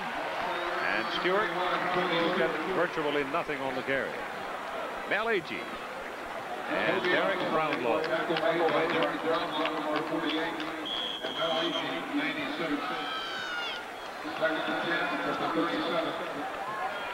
41-14 Iowa.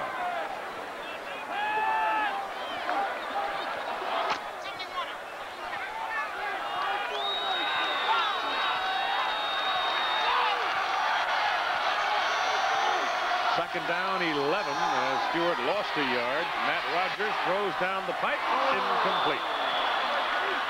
The pass was intended for John Falloon, who has not caught a ball yet today, and he is one of the primary receivers. Rogers has thrown sparingly, but when he has thrown, it has been for first downs or for touchdowns. When you're running the ball as well as Iowa is, you don't have to throw it.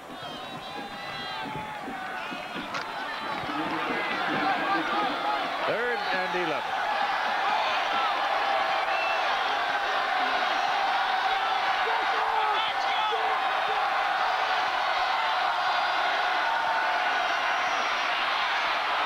Big one down the middle. Danon Hughes, he's got it down at the Illinois 32-yard line. First down, Iowa. It's a simple old post pattern. Well, man coverage, you saw him checking off. Watches the linebackers are going to blitz. That puts man-to-man coverage in the secondary. Rogers read it. The offensive line and the backs pick it up. Look at the pass protection. You got man-to-man coverage in the secondary. I mean, I'm impressed with the way this team, Iowa, is so well coached. I mean, everything offensively and defensively, they're making their box, they're making the right play, and defensively, I'm just very impressed with the way Hayden Fry has got this team ready to play. Rogers back to Stewart. Stewart slants over left tackle and then turns straight upfield and takes off before Marlon Primus brings him down, and it's another Iowa first down at the Illinois 18-yard line. So the Iowa Hawkeyes are just absolutely dominating this football game. They jumped out to a 21-0 lead into the first quarter, led 35-14 at halftime. They've scored a touchdown in the third quarter and look like they're headed for another one with 7 minutes and 10 seconds remaining to play in the third period.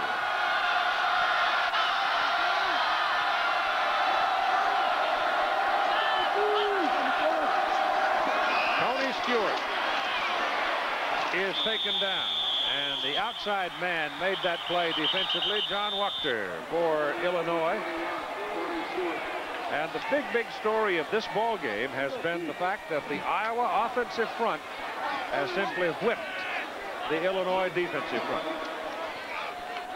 That is so true. Wachter was injured, missed a couple of ball games, is back. But there's no question that Iowa came into the game averaging 239 yards on the ground, and they've already surpassed that here today. One prominent member of that Iowa offensive front, however, just left the field limping. Ted Velliser, 6'4", 285, a sophomore from Green Bay, Wisconsin. That puts into the game Mike Ferroni, a sophomore from Union, New Jersey. He's a near 270.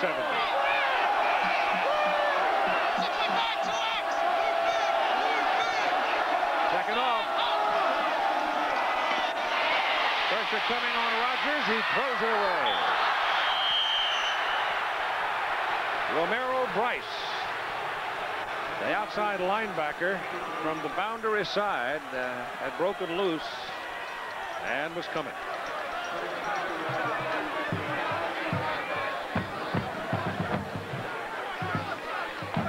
Now it is 3rd down and 10 for Iowa at the Illinois 18. Iowa has been pretty much perfect all day. They've had 7 possessions and have scored 6 times. We're expecting rain to arrive anytime. Rogers, pass good. Pass caught by Kuyawa. And Kuyawa gets to the 13, at least, maybe the 12. He's short of his first down. He had to go to the 8 to get that. So that brings up 4th down. 4th down. The Honda Scholar Athlete of the Week is John Fina, and on going for it, no, they're going to bring the field goal units. Well, I'll tell you about the Honda Scholar Athlete in a minute. Field goal units in the ball game. Jim Hartley threw a touchdown pass from this posture earlier. This time the kick is up by Skillett, and the kick is good from 29 yards. And the score grows now to 44-14, Iowa leading Illinois. Time remaining third quarter, 5 minutes and 20 seconds. Of the transistor, and in 1972, the theory of superconductivity. Ball bouncing, picked up by Clinton Lynch, back on the 13-yard line, and comes out to the 25. There Illinois will go, and the question now is how much spirit can there be left? Trailing 44-14 late in the third quarter. 30 points down late in the third quarter, and the problem with Illinois is they haven't stopped Iowa yet. I mean, they've had what, 8 possessions and scored on 7 of them. 6 of them have been touchdowns. That has to be the most disturbing single back of the ball. Yeah. 25-yard line.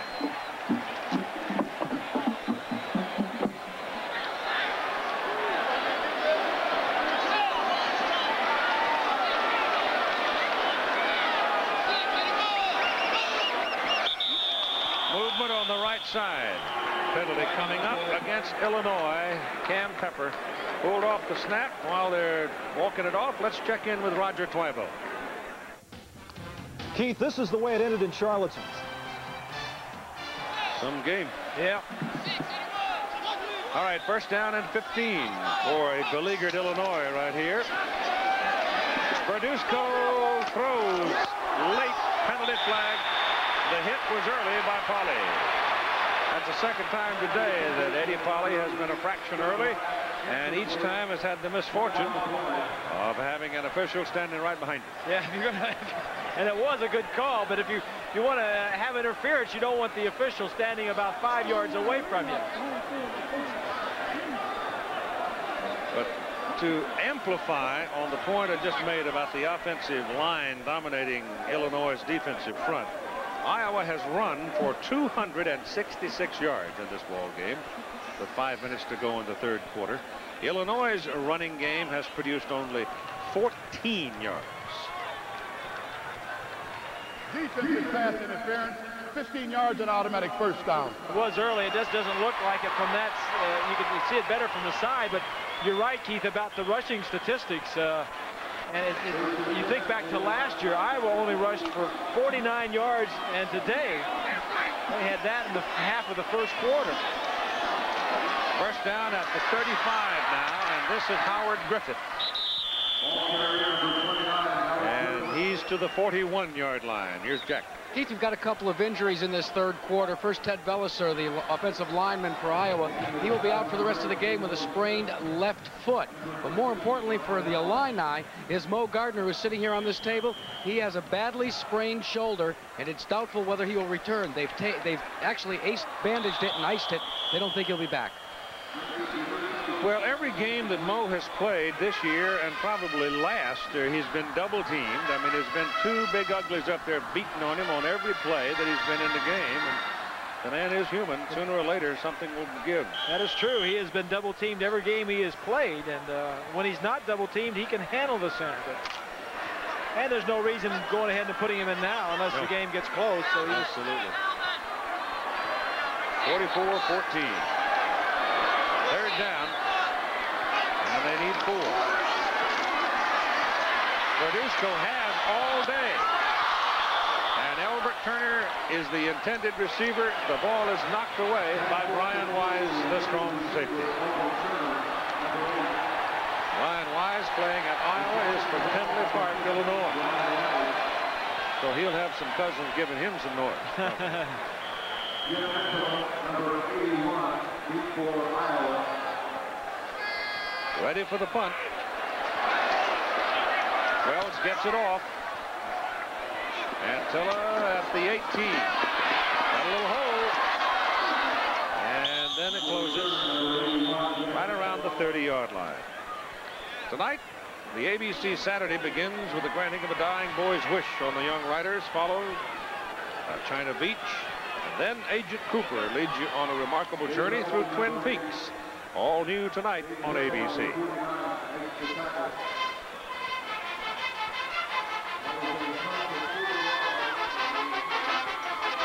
You know, I got to believe, as you take a look at Mackovic, that George Perlis has got a little smile on his face, looking at what Iowa is doing to Illinois, and also Gary Moeller, because the same thing happened to them on their home fields earlier, about a month ago.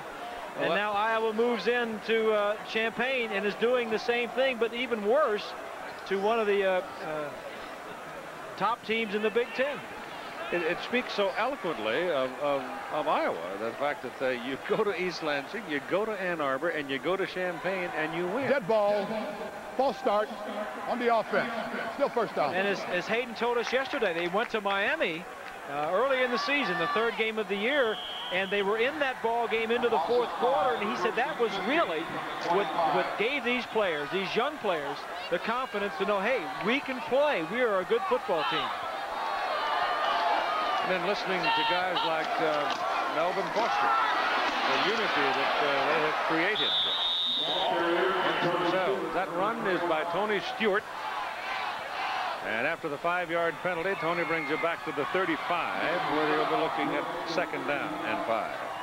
And Stewart's got to come out. He's been dinged up a little bit. And that'll get Nick Bell back in. We've been talking about the offensive line, Keith. Watch the left guard. That's Ferroni. He's the backup. Watch him come over and trap to this side, and watch the huge hole that's created. Peroni coming. Look at the hole inside there that is created by the offensive line.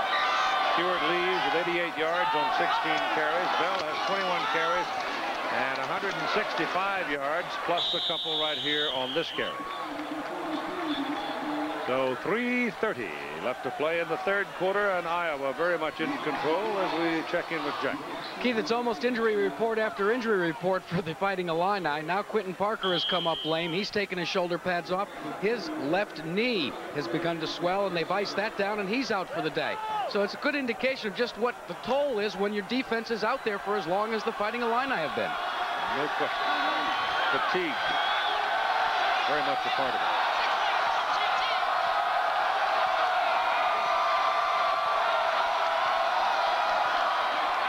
Rogers gets away from Bryce, lets it go for Bell, and Bell can't get it. Trying to fight his way through the defender. Felt he was walled off illegally, but the official won't have it. Derek Brownlow was the man who had gone all the way downfield to cover the tailback. It was a tall order for Brownlow. Brownlow is a small linebacker. He's 5'9", covering Bell 6'3", 6 inches he gave away, about 30 yards downfield. I sacked the punt.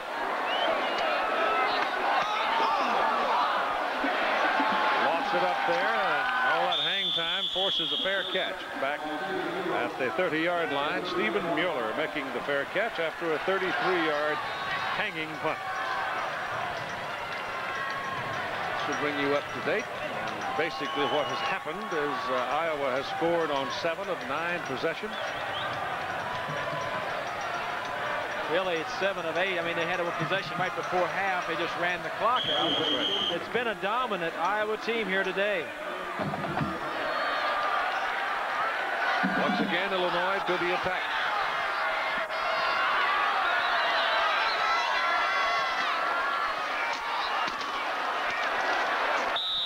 Griffith is nailed down by Melvin Foster, number 66. That's Scott Plate, number 6, getting up there. He is the brother of Todd Plate, who plays over in the University of Michigan secondary. Same number, too. Number 6.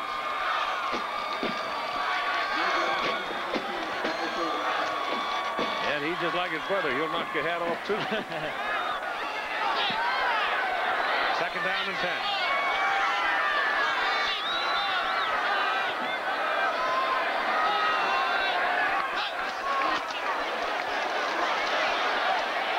Verduzco's pass thrown underneath the coverage, and Jeff Finke just simply is taken right out of it. And look out, Lovelace is down. He is the center for Illinois, just about as good as there is, and he is down. And they'd be in trouble if they lose him. You know, Keith, it always seems as though the team that is getting blown away is the one that gets banged up and has all the injuries. He's a 2-time academic All-Big Ten center. He's the Mackovic's coach on the field. He is very intelligent, knows what's going on. In fact, Mackovic will ask him on the sidelines, you know, what do you think will work? What plays are working, and who is blocking well? And, you know, what do you think we can do?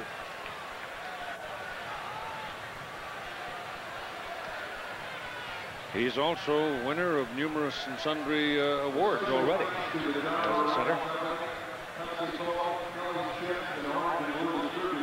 And they will sorely miss him if he has to leave the ball. He has to leave for one play, for sure. If he should be injured and gone for the rest of the season, it would be very difficult.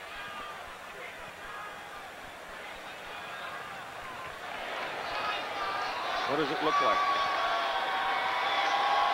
And he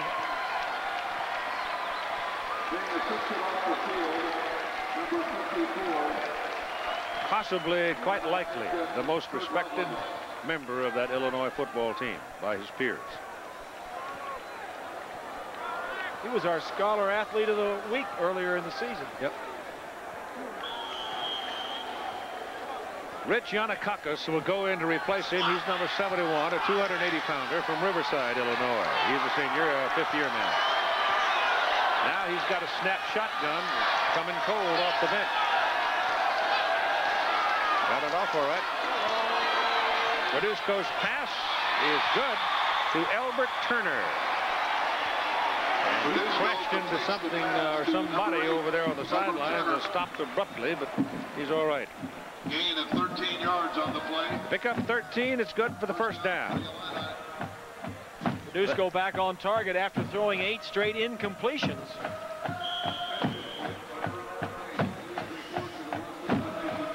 Army won one today, and so did Kansas. Please report to the West Information Booth. Kansas State beat Iowa State. My goodness, that's a bit of a surprise. Penalty flag by the umpire. Very well could be a holding call coming right here. The pass was completed to Wagner Lester.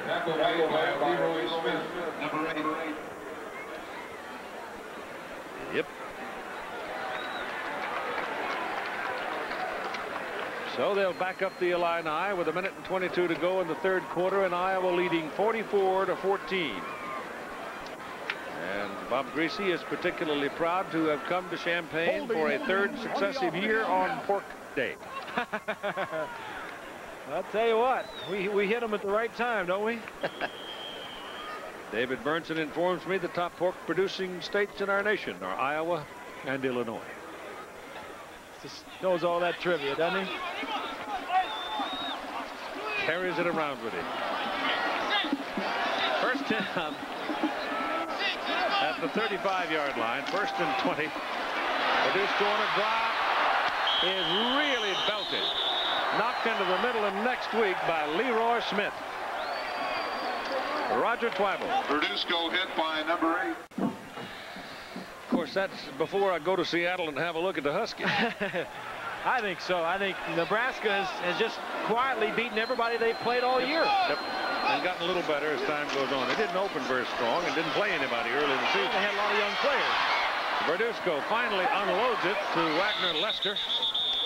Pass complete to number 36. Not a whole lot of excitement on that play, as it was very good coverage downfield by the Iowa defensive people. And again, it feels more and more like rain is at hand.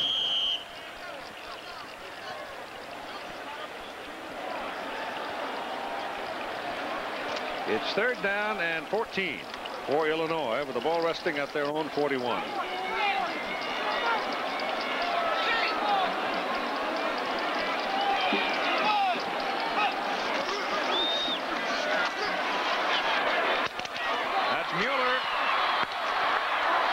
He is short of the first down. He's on the Iowa side of the field at the 48-47, but he's short of the first down by pretty near 3 yards. That's a situation where you have to go for it on fourth down. See Makovic holding up 3 fingers, probably going to be 3 wide receivers. Gain of 12 yards on the play. It'll be 4th and 3. Ball at the Iowa 47. This probably the last play of the third quarter.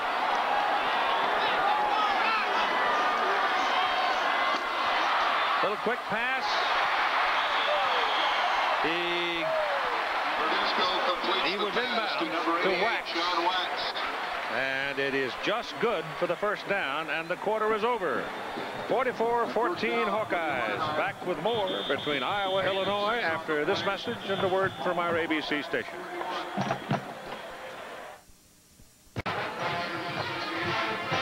I cannot explain to you the score. I'm sure John Makovic could not explain to you the score. Hayden Fry doesn't want to try because he doesn't have to. He's on the top side of it, 44-14. But perhaps Iowa was one of the teams that not enough people had seen and didn't really understand that they were getting better and better and better and better. And Illinois right now with the football on first down, having a terrible time acquiring any real estate at all against the Iowa defense. Kurt Lovelace was taken out of the game a moment ago, Jack. What's his condition? Well, Keith, it's not good news, at least for the rest of this game. They've examined his knee, and they've determined that at best, it's a sprained knee. They're not going to take any further look at it until after the game is concluded, but they're going to keep him out for the rest of the day. Tough break for the Illini. So the All-American is unwrapping, and we'll watch the rest of the game from the bench. Rich Yanakakis is in at center. Jason Verduzco trying to find some kind of a touch, trying to find something to get the Illini moving again. The pass through the hands of Stephen Mueller.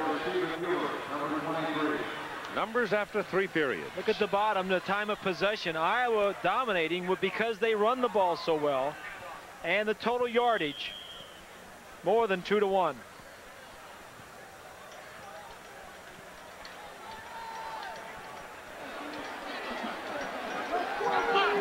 Third down and 8.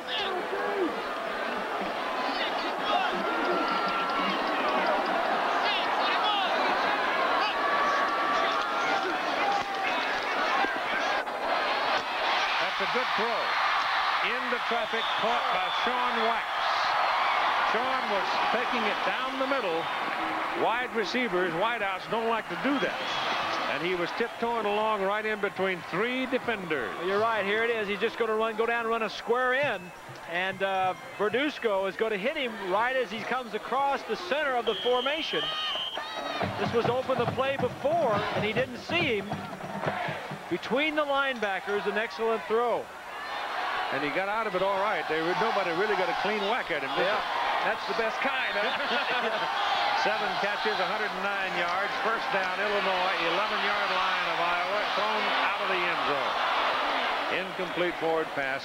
Finke was the intended man.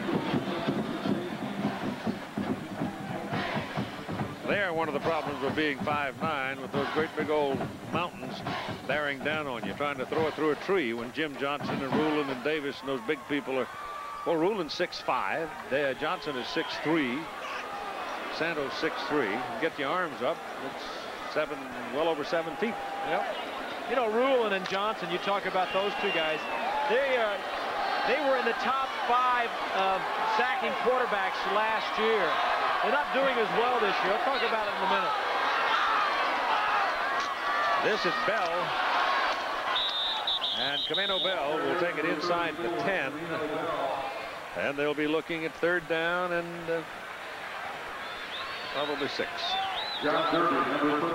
Back Jim Johnson, Keith, number 71, led the Big Ten in tackles for loss and in quarterbacks sacks last year. He and Rulin were pairs. There's Johnson, 71. Came into the game today without a quarterback sack, but is sacrificing for the team the new defensive concept that the Hawkeyes are using. There's your Illinois touchdown. Sean Wax cutting across, and he takes one right in the chops from Carlos James, and he's down. And I mean, James really belted him. And it was right in front of an official. So the hit must have been clean. Wax bounces up. Sean's a talker. He loves to talk. And I'll guarantee you, he ain't talking now, but he won't give an inch. He'd die before he'd lay there. Iowa's going to blitz again. Watch him blitzing from the outside. He's just going to run a slant to the inside of the field.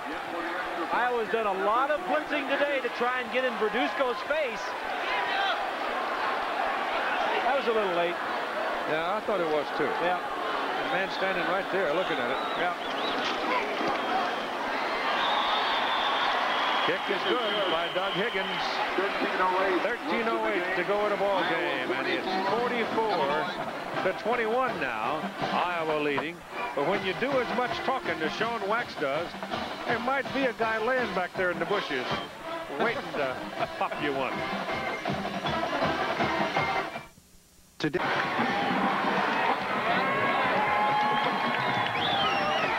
Into the win now in the 4th quarter for the trailing Illini, 44-21. Iowa has some people up there expecting an onside kick. Don't get it. Wynn holds it up. Ball accepted by Hughes on the dead run and fumble. Covered by Illinois.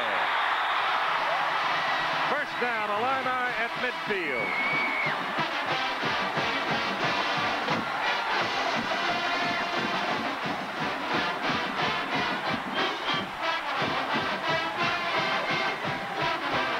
Romero Bryce, 58, covered it. This is an unusually good return because they were up and expecting an onside kick. That ball is bounced out of there. The first turnover for Iowa today and their first fumble in 4 games. Iowa leads the Big Ten in turnover edge. One of the reasons why they've improved so much from this year to last. First down, Illinois, Iowa, 49-yard line. That's remarkable. First fumble in 4 games. It really is.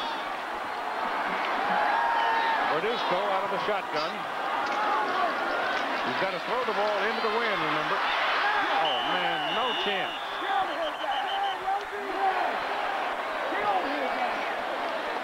Rulin, 57. For the loss. On the tackle, number 64, Mike Wells. I think it was 88 they got back there. Mike Wells and Matt Rulin. Maria Crane, 88, got there too. Just good coverage downfield was the main thing. He had to pull it down, hesitate a second, and the entire three-man front for Iowa was in his face.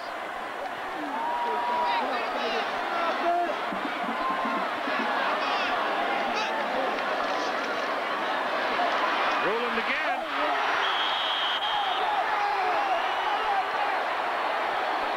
So Rulin basically responsible 57, Matt Rulin. For both those sacks. Yeah. Well, we talked about he and Johnson, how dominant they were last year. In this new scheme, they're more to occupy the offensive linemen, let the linebackers make the tackles. Iowa scored 6 touchdowns today. Right now, Illinois' rushing yardage, 6. They're moving backwards. They certainly are. Greg Engel is now playing center for Illinois. Got to plug that hole. Verduzco's pass is away and caught by Stephen Mueller, who is thrown out of bounds at the 46-yard line. That is not a first down. Well, Keith, not only is Illinois getting blown out and embarrassed, but they're getting beaten up. Yep. And that is probably the most devastating of everything because they have to come back next week, play at Michigan, and finish their schedule. At Michigan, and then they have to go play at Indiana. This race is not over, although it looks from the way Iowa's playing that they certainly can go on and should go on and win the remainder of their games and the Big Ten title. Ball is tipped and falls incomplete. It was 4th down and 15, and the Iowa Hawkeyes will take over on the Illinois side of the field.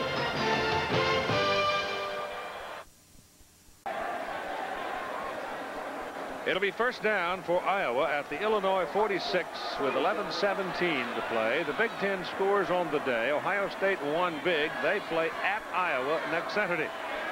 Minnesota defeating Wisconsin. That's a future opponent for Iowa as well. Michigan State won big.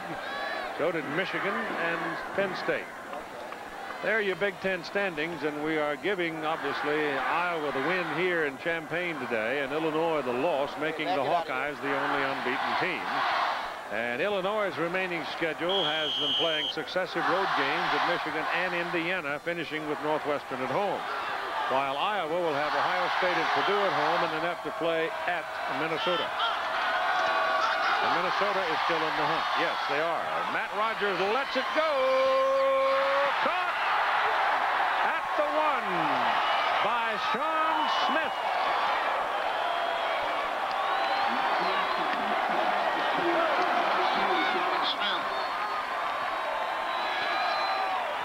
Play action fake.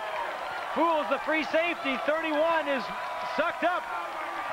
That's Donnelly. And everything is working for the Hawkeyes. He's going to run a deep post. The play action holds the safety. Jones thinks he's getting some help from Donnelly, but he's not there. Hayden Fry calling all the right numbers. 45 yards on the pickup, and it's 1st and goal.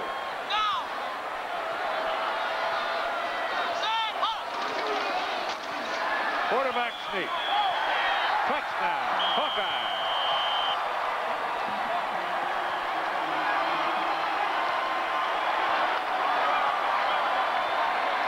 Iowa band is not here. Illinois band ain't about to play their fight there. The tight ends are standing straight up. That's something that is unique to Hayden Fry's team. And he breaks the plane. And it's been a dominant day for the old quarterback from Baylor, Hayden Fry. Did my offense, I call that's where it itches. He figured by the middle of the 1st quarter he'd have it figured out where he had best run his offense today, and I think it's abundantly clear that whatever it was he decided was a pretty good choice.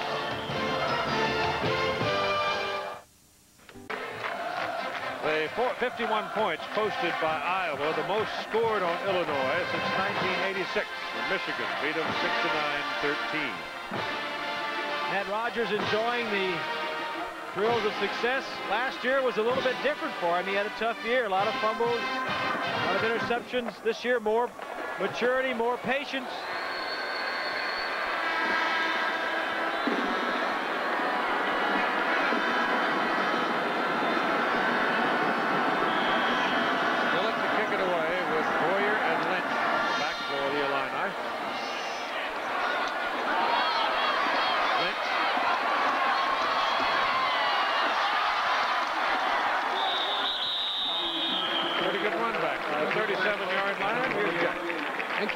Marva Hanks, who's the wife of Merton Hanks, the outstanding Hawkeye football player, but you're an athlete in your own right, an outstanding women's basketball player for the University of Iowa. That's right. How tough is it to mix athletics with marriage, Marva? It's very hard, but I think I understand a lot about the time commitment and everything, so it's pretty easy when it comes to me and Mert. Now, does Mert come home and mouth off to you like he does to some of the players out there, or do you keep him in line? I think I have a height advantage over that, so I don't have to worry about him mouthing off to me. Well, I think I can't say much more than that, Keith. Hey, I didn't know that. Next time I see Merton, I'll give him some noise, because she slapped him upside the head, wouldn't she? That's good. There he is. He started as a freshman. He's a 4-year starter. Started every game except one. That was last year at the end of the year when Hayden Fry wanted to give some other players, the seniors, the start in the last game. 43 of 44 games. Never missed a game in high school either. He's a good one. Blocked 8 kicks for the Hawkeyes.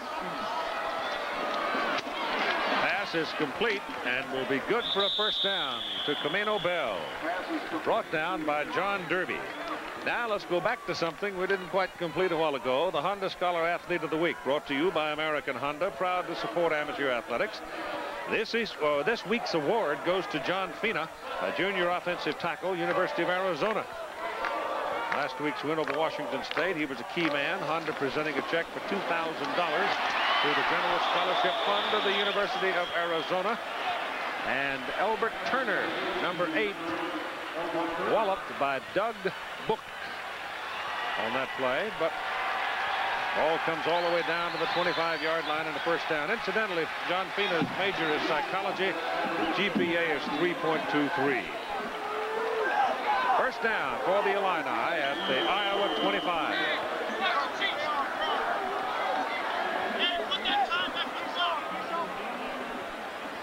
Time remaining in the ball game, 10-15, and Turner, I think he's coming off the field. Checking all of his faculties right now. Turner's coming out. Now he's got to leave because the time was taken for him. He's wobbly. Book is a 190-pounder, a sophomore out of Keystone, Iowa. And he really let Turner have it. Elbert only weighs 165 pounds, and he's one of the fastest men in the Big Ten. Football or track. Yep.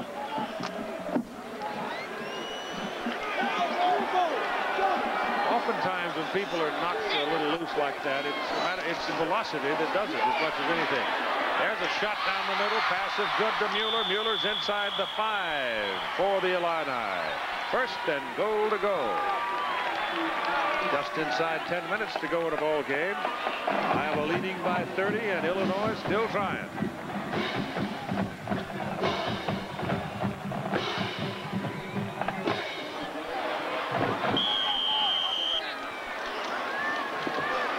Verduzco's pass is incomplete. Trying to get the ball to Howard Griffith. There's no quit in this man right here. Even though he's 5'9", I've long ago forgotten that fact. This guy can play. He's a competitor. He's a student of the game. Iowa 5. You mentioned earlier he's a national, not a national, he was a state wrestling champion in California.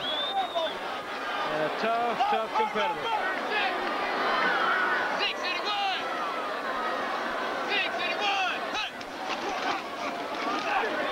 Little pop pass into the end zone. Sean Wax, touchdown. That is Wax's third touchdown of the day.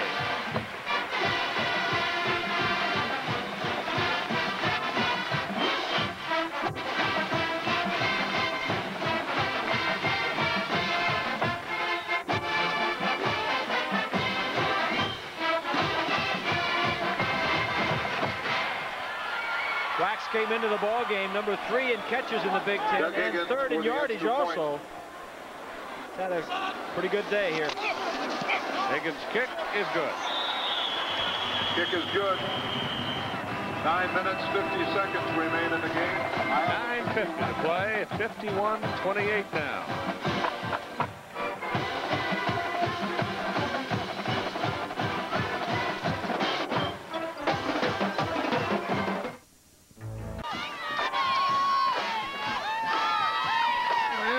They're the happiest folks in Illinois right now, I think.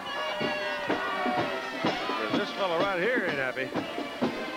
We started the day with a crowd of 72,714. We started a day filled with optimism in Champaign, Urbana. Aye, it's changed.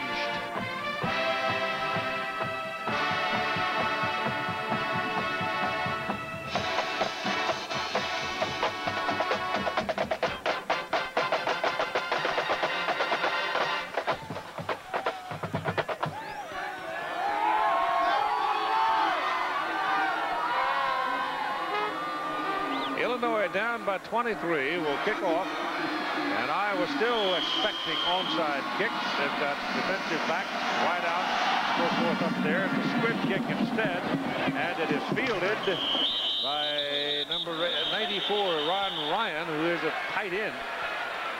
Now let's check in with Zacharuk. And Keith, I'm inside the Iowa Hawkeyes locker room, and in about 10 or 15 minutes from now, the music that you hear, well, that's the Hokey Pokey, and Coach Hayden Fry and his entire team, believe it or not, will do it back here in the locker room. Now, let's see, it's put your right foot in and then your right foot out and then shake it all. I'm not going to try it because I'm not an Iowa football player, but they do it after every big game.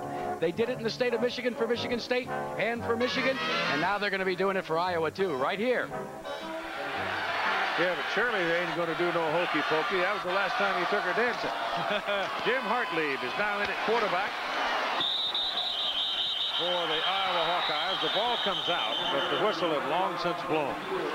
You know, Keith, I think that tells you something about Hayden and the type of person he is. It may sound a little hokey to some people, but that's just the type of guy he is. Down to earth. The team comes out together. They go in together. What do they call it? The swarm. It's just the way Hayden is. He is a down-to-earth, very likable guy, and you know, it's good to see things happen. Before last year, when they were 5 and 6, he had taken the Hawkeyes to 8 straight bowl games, and after last year's, it was a tough year for this team. This is Tony Stewart, and he gets about 9 yards on that carry. Tomorrow on ABC Sports, 10 of the PGA's best will go for it in the Merrill Lynch shootout at 3, 2 Central and Pacific.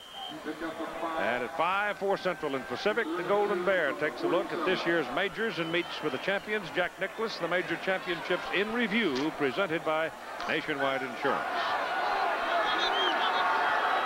All right, Jack.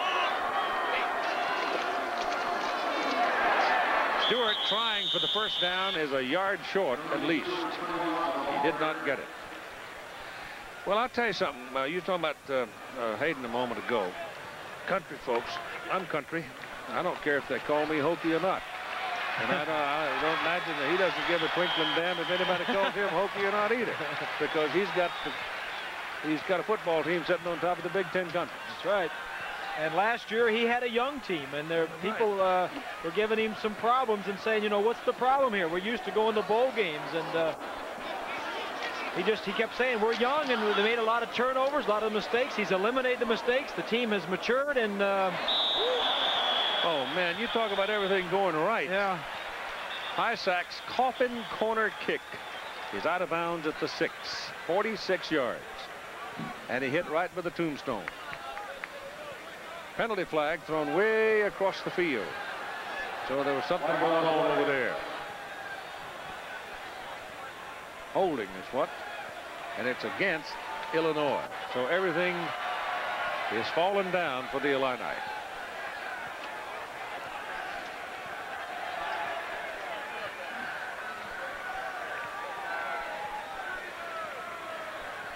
You know, Jim Hartley was in for quarterbacking for Hayden Fry. He is the brother. Some of you may remember Chuck Hartley, who was an outstanding quarterback for Hayden a few years back. Hayden's had a bunch of good quarterbacks.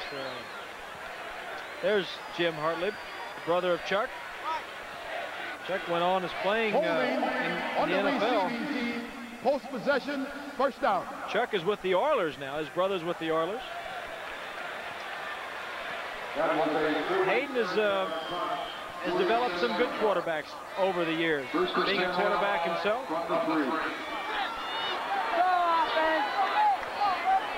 From the 3 now, the Illini will go to work again. 51-28 the score.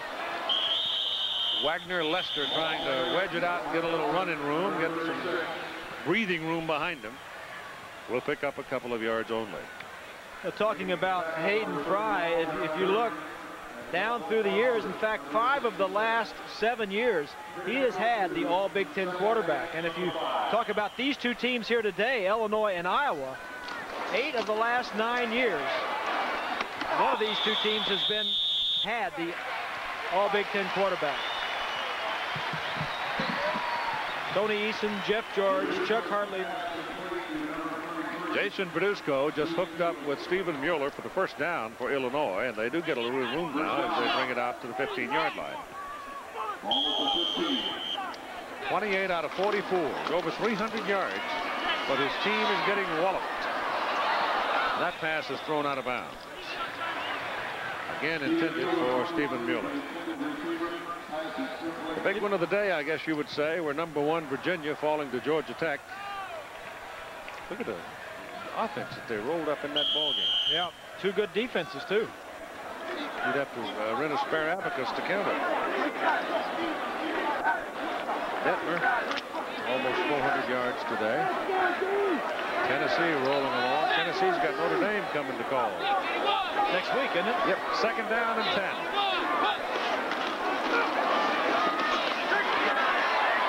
Little pass thrown under to Sean Wax, and Wax is down at the 20 for a 5-yard pickup. John Derby still in there for Iowa, the big junior from Oconomowoc, Wisconsin.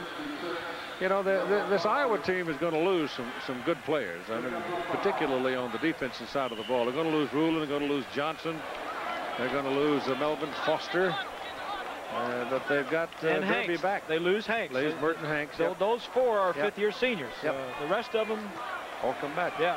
You know, Iowa before the season was nowhere in the rankings, Keith. Not in the top 35. They were 5 and 6 the year before. And Hayden has really brought them from nowhere. The schedule was not favorable for them. We talked about all the road games that they had, and they've won big on the road. That pass was delivered just as the man turned, and Albert Turner hit just as the ball arrived. Couldn't reel it in, and Merton Hanks gets credit for breaking it up.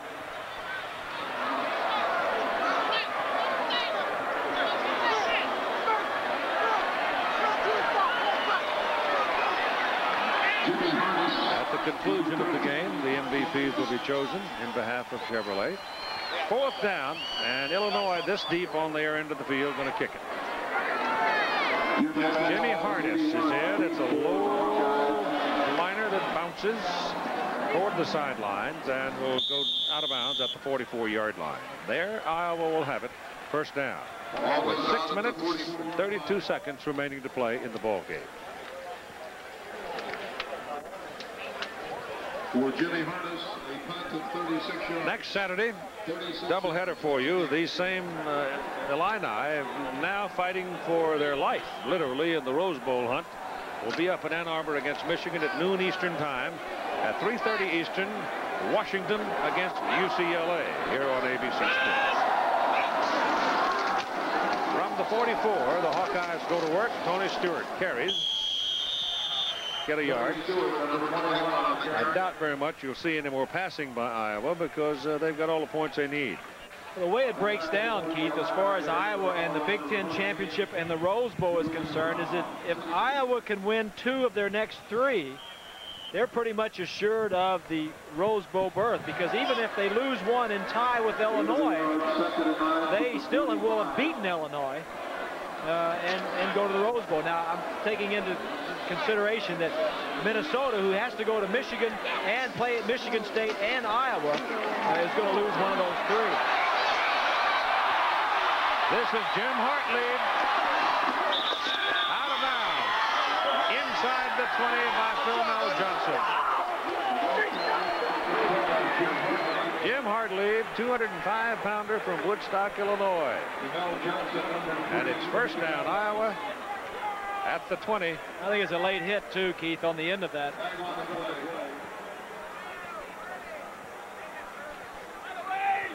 Gil Marchman. Personal foul. Yep, you're right. Gain of 36 yards. While they're marking it off, looking out west, the Pac-10, Washington beat Arizona today, roundly, 54-10. That clinches a co-championship for the Huskies in the Pac-10. Dead ball. And it gives Washington the Pac-10 berth in the Rose Bowl. 1st and goal. So the Huskies effectively are in the Rose Bowl. Yeah. They're home free. Yep. Congratulations to Don James. That Stewart weaves in heavy traffic, gets close to the 5. I think they've got loftier goals on their minds right now with top teams losing. Virginia lost today. Notre Dame plays at Tennessee. Nebraska's losing. Nebraska is losing to Colorado 20-12 in the 4th. You know, it could be who survives, and it could very well be a team with 1 loss could win it. Yep. You would probably see Notre Dame go back to the top in next week's poll, I would think. Especially if Nebraska gets beat. Yep. They're playing in a sleet storm out in Lincoln, so down 8 points, it might be hard to come back in that kind of conditions. It is 3rd down and goal. The ball is still at the 5-yard line. Meantime, Washington, they lost. In fact, they had the ball in the end zone for the winning touchdown, and the ball was dropped down in Boulder against Colorado. They just pounded people lately. It'll be interesting. 3 weeks, next 3 weeks, interesting. Hartlieb.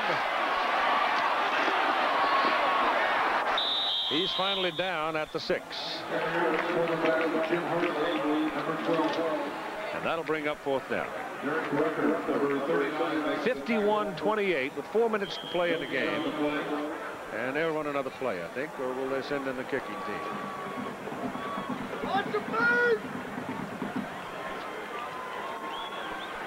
The kickers will come in. Not the kicker. Didn't 11 come in? Yep, he did. The spot is at the 12, 22-yarder by Skillett is good. 3:39 to play in the game, and it goes now to 54-28 Iowa over Illinois in one of the day's shockers in college football. Fans are reminded to exit the stadium through the city finishing winner card. Again, we ask you to exit. A moment now with Jack.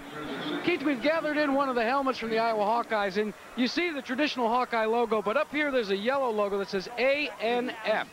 They're in the heartland of American farmland, and this stands for America Needs Farmers. So all the farmers, they pull for Iowa as well. Well, what the farmer needs is better prices. You wouldn't have a shortage of farmers. The truth. In addition, your card will save you money at local merchants that provide discounts which appear on the actual card. Finally, the Gold Icon Club delivers a free subscription to the Orange and Blue Sports Review, the official U of I online tabloid. Again, a reminder that Iowa goes home with Ohio State and Purdue, then finishes on the road at Minnesota. Illinois is the one with the rough road right now, because they play at Michigan next week, at Indiana next week, the week after, and then finish with Northwestern at home. Illinois has had big problems with Michigan, winning only 2 games in the last 30 years against the Wolverines. This is Andy Kreider kicking off for the Hawkeyes.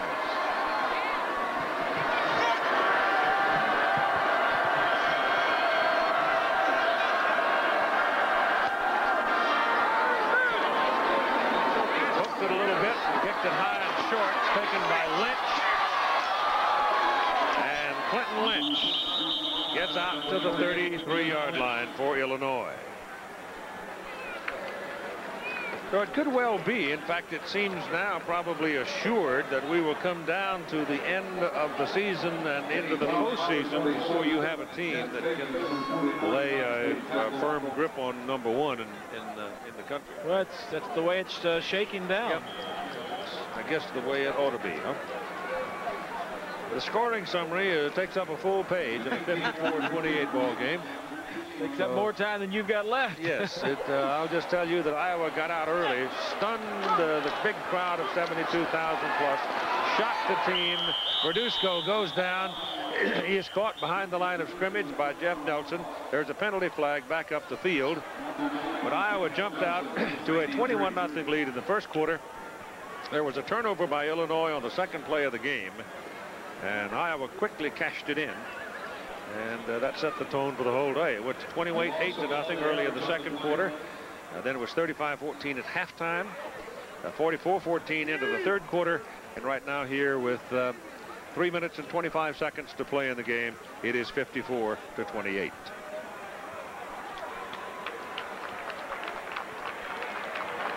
Here's a look at the top 10 and how they fared today. Virginia has lost. Notre Dame has won and will probably move up depending on Nebraska's game with Colorado. Auburn plays later. Illinois is losing. Houston, they won today, didn't they? That's the first time. They're incomplete. They're not finished, but Washington and Miami both won, and BYU has won. But the absurdity of polls is clearly reflected there, isn't it? Yeah. You don't see Iowa. Yeah. Houston is up 28-14 at halftime.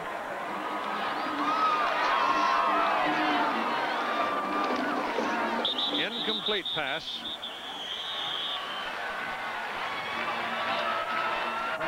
Stopping the clock at 3:09. There's a look at John Makovic. He's got to be very disappointed. I remember last year, Keith, when he went out at the beginning of last year, he flew out with his team to play Southern Cal in the first game of the year. As soon as they got on the bus at the airport, when they went in to play the ball game, they stopped by the Rose Bowl. He wanted his players to see exactly what they would be playing for in the next couple of years to come. It's got to be doubly disappointing because this was supposed to be the year for Illinois.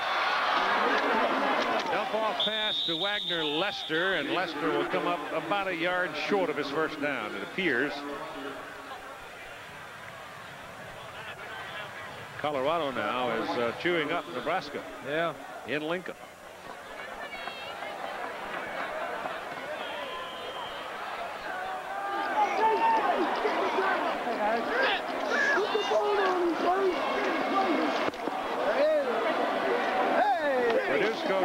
is good for the first down. Caught again by Sean Wax. And Wax takes a big hit from Scott Plate. Every time Sean Wax has caught the ball today, Iowa has made him pay. You get whacked. I don't know what he's celebrating about. He's down by 36 points. Well, he taunts you. Yep. I mean, he really does. He's saying to Iowa now, come on, do it again. Yeah, he's winning his little battle, but he's lost the war. Yep, exactly right. You know, this was supposed to be the year for Illinois. They had 17 starters returning from last year's, and 11 of those 22 starters were fifth-year seniors. They were 10-2 last year with all those starters returning. I was watching Wax go downfield against Plate on that play, letting you, and he was looking for a chance to lay a lick on him. Yeah. He didn't get it. Here he goes again. The pass is thrown the other side, but Mueller fumbles the football. He made the catch, he dropped the ball, and Iowa takes it away from him.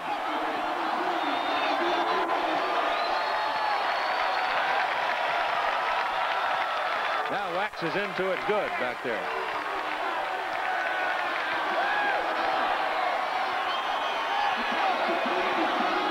Yeah, well, the thing you don't need now is some kind of a nasty incident to happen on the field or on the sidelines.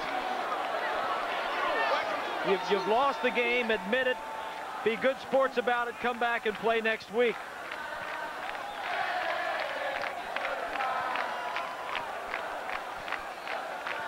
What is this?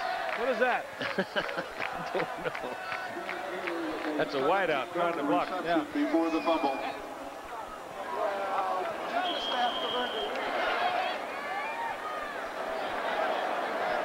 I don't think Makovic is condoning anything that Wax has done. In fact, I think he's kind of chiding him in the other direction. Hartley, the quarterback, hands it off to Marvin Lampkin. And now Iowa's begun the process of running out the clock. With 1 minute and 50 seconds and the clock running, executive producer of ABC's College Football, Jeffrey Mason. Today's game produced by Jack Graham. Good job, Jackson. Directed by Larry Cam, always a good job. Technical director Gary Larkins, associate director David Kiviat. The operations managers Joe Alvarado, Al Fong, and Hal Schmidt. Assistant to the producer Mitch Green. Statistician Dave Burnson, spotter Todd Barry. Mark Amento on computer. Mike Bird on graphics. Kirsten Anderson, stage manager, and our sideline coordinator Dick Schefter. 33, the ball carrier. Did I hear your voice raise when you said Mitch Green? Yeah. And about 45 engineering guys who are terrific. They really do a good job. We don't give them enough credit. They get great pictures and get the sound out and everything else. It's not up to me to give them credit. It's up to the public to understand that they're the ones that are doing the hard work.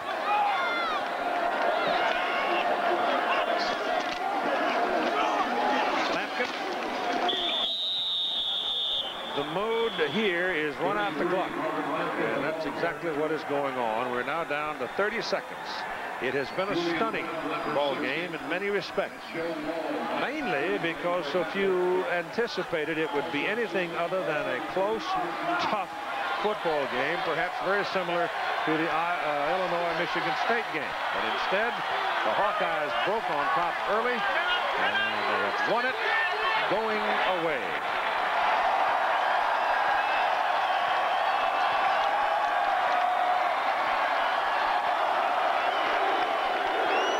Your final score, Iowa 54, Illinois 28. The Hawkeyes, the only unbeaten team in the Big Ten. And they made it a convincing show. Congratulations.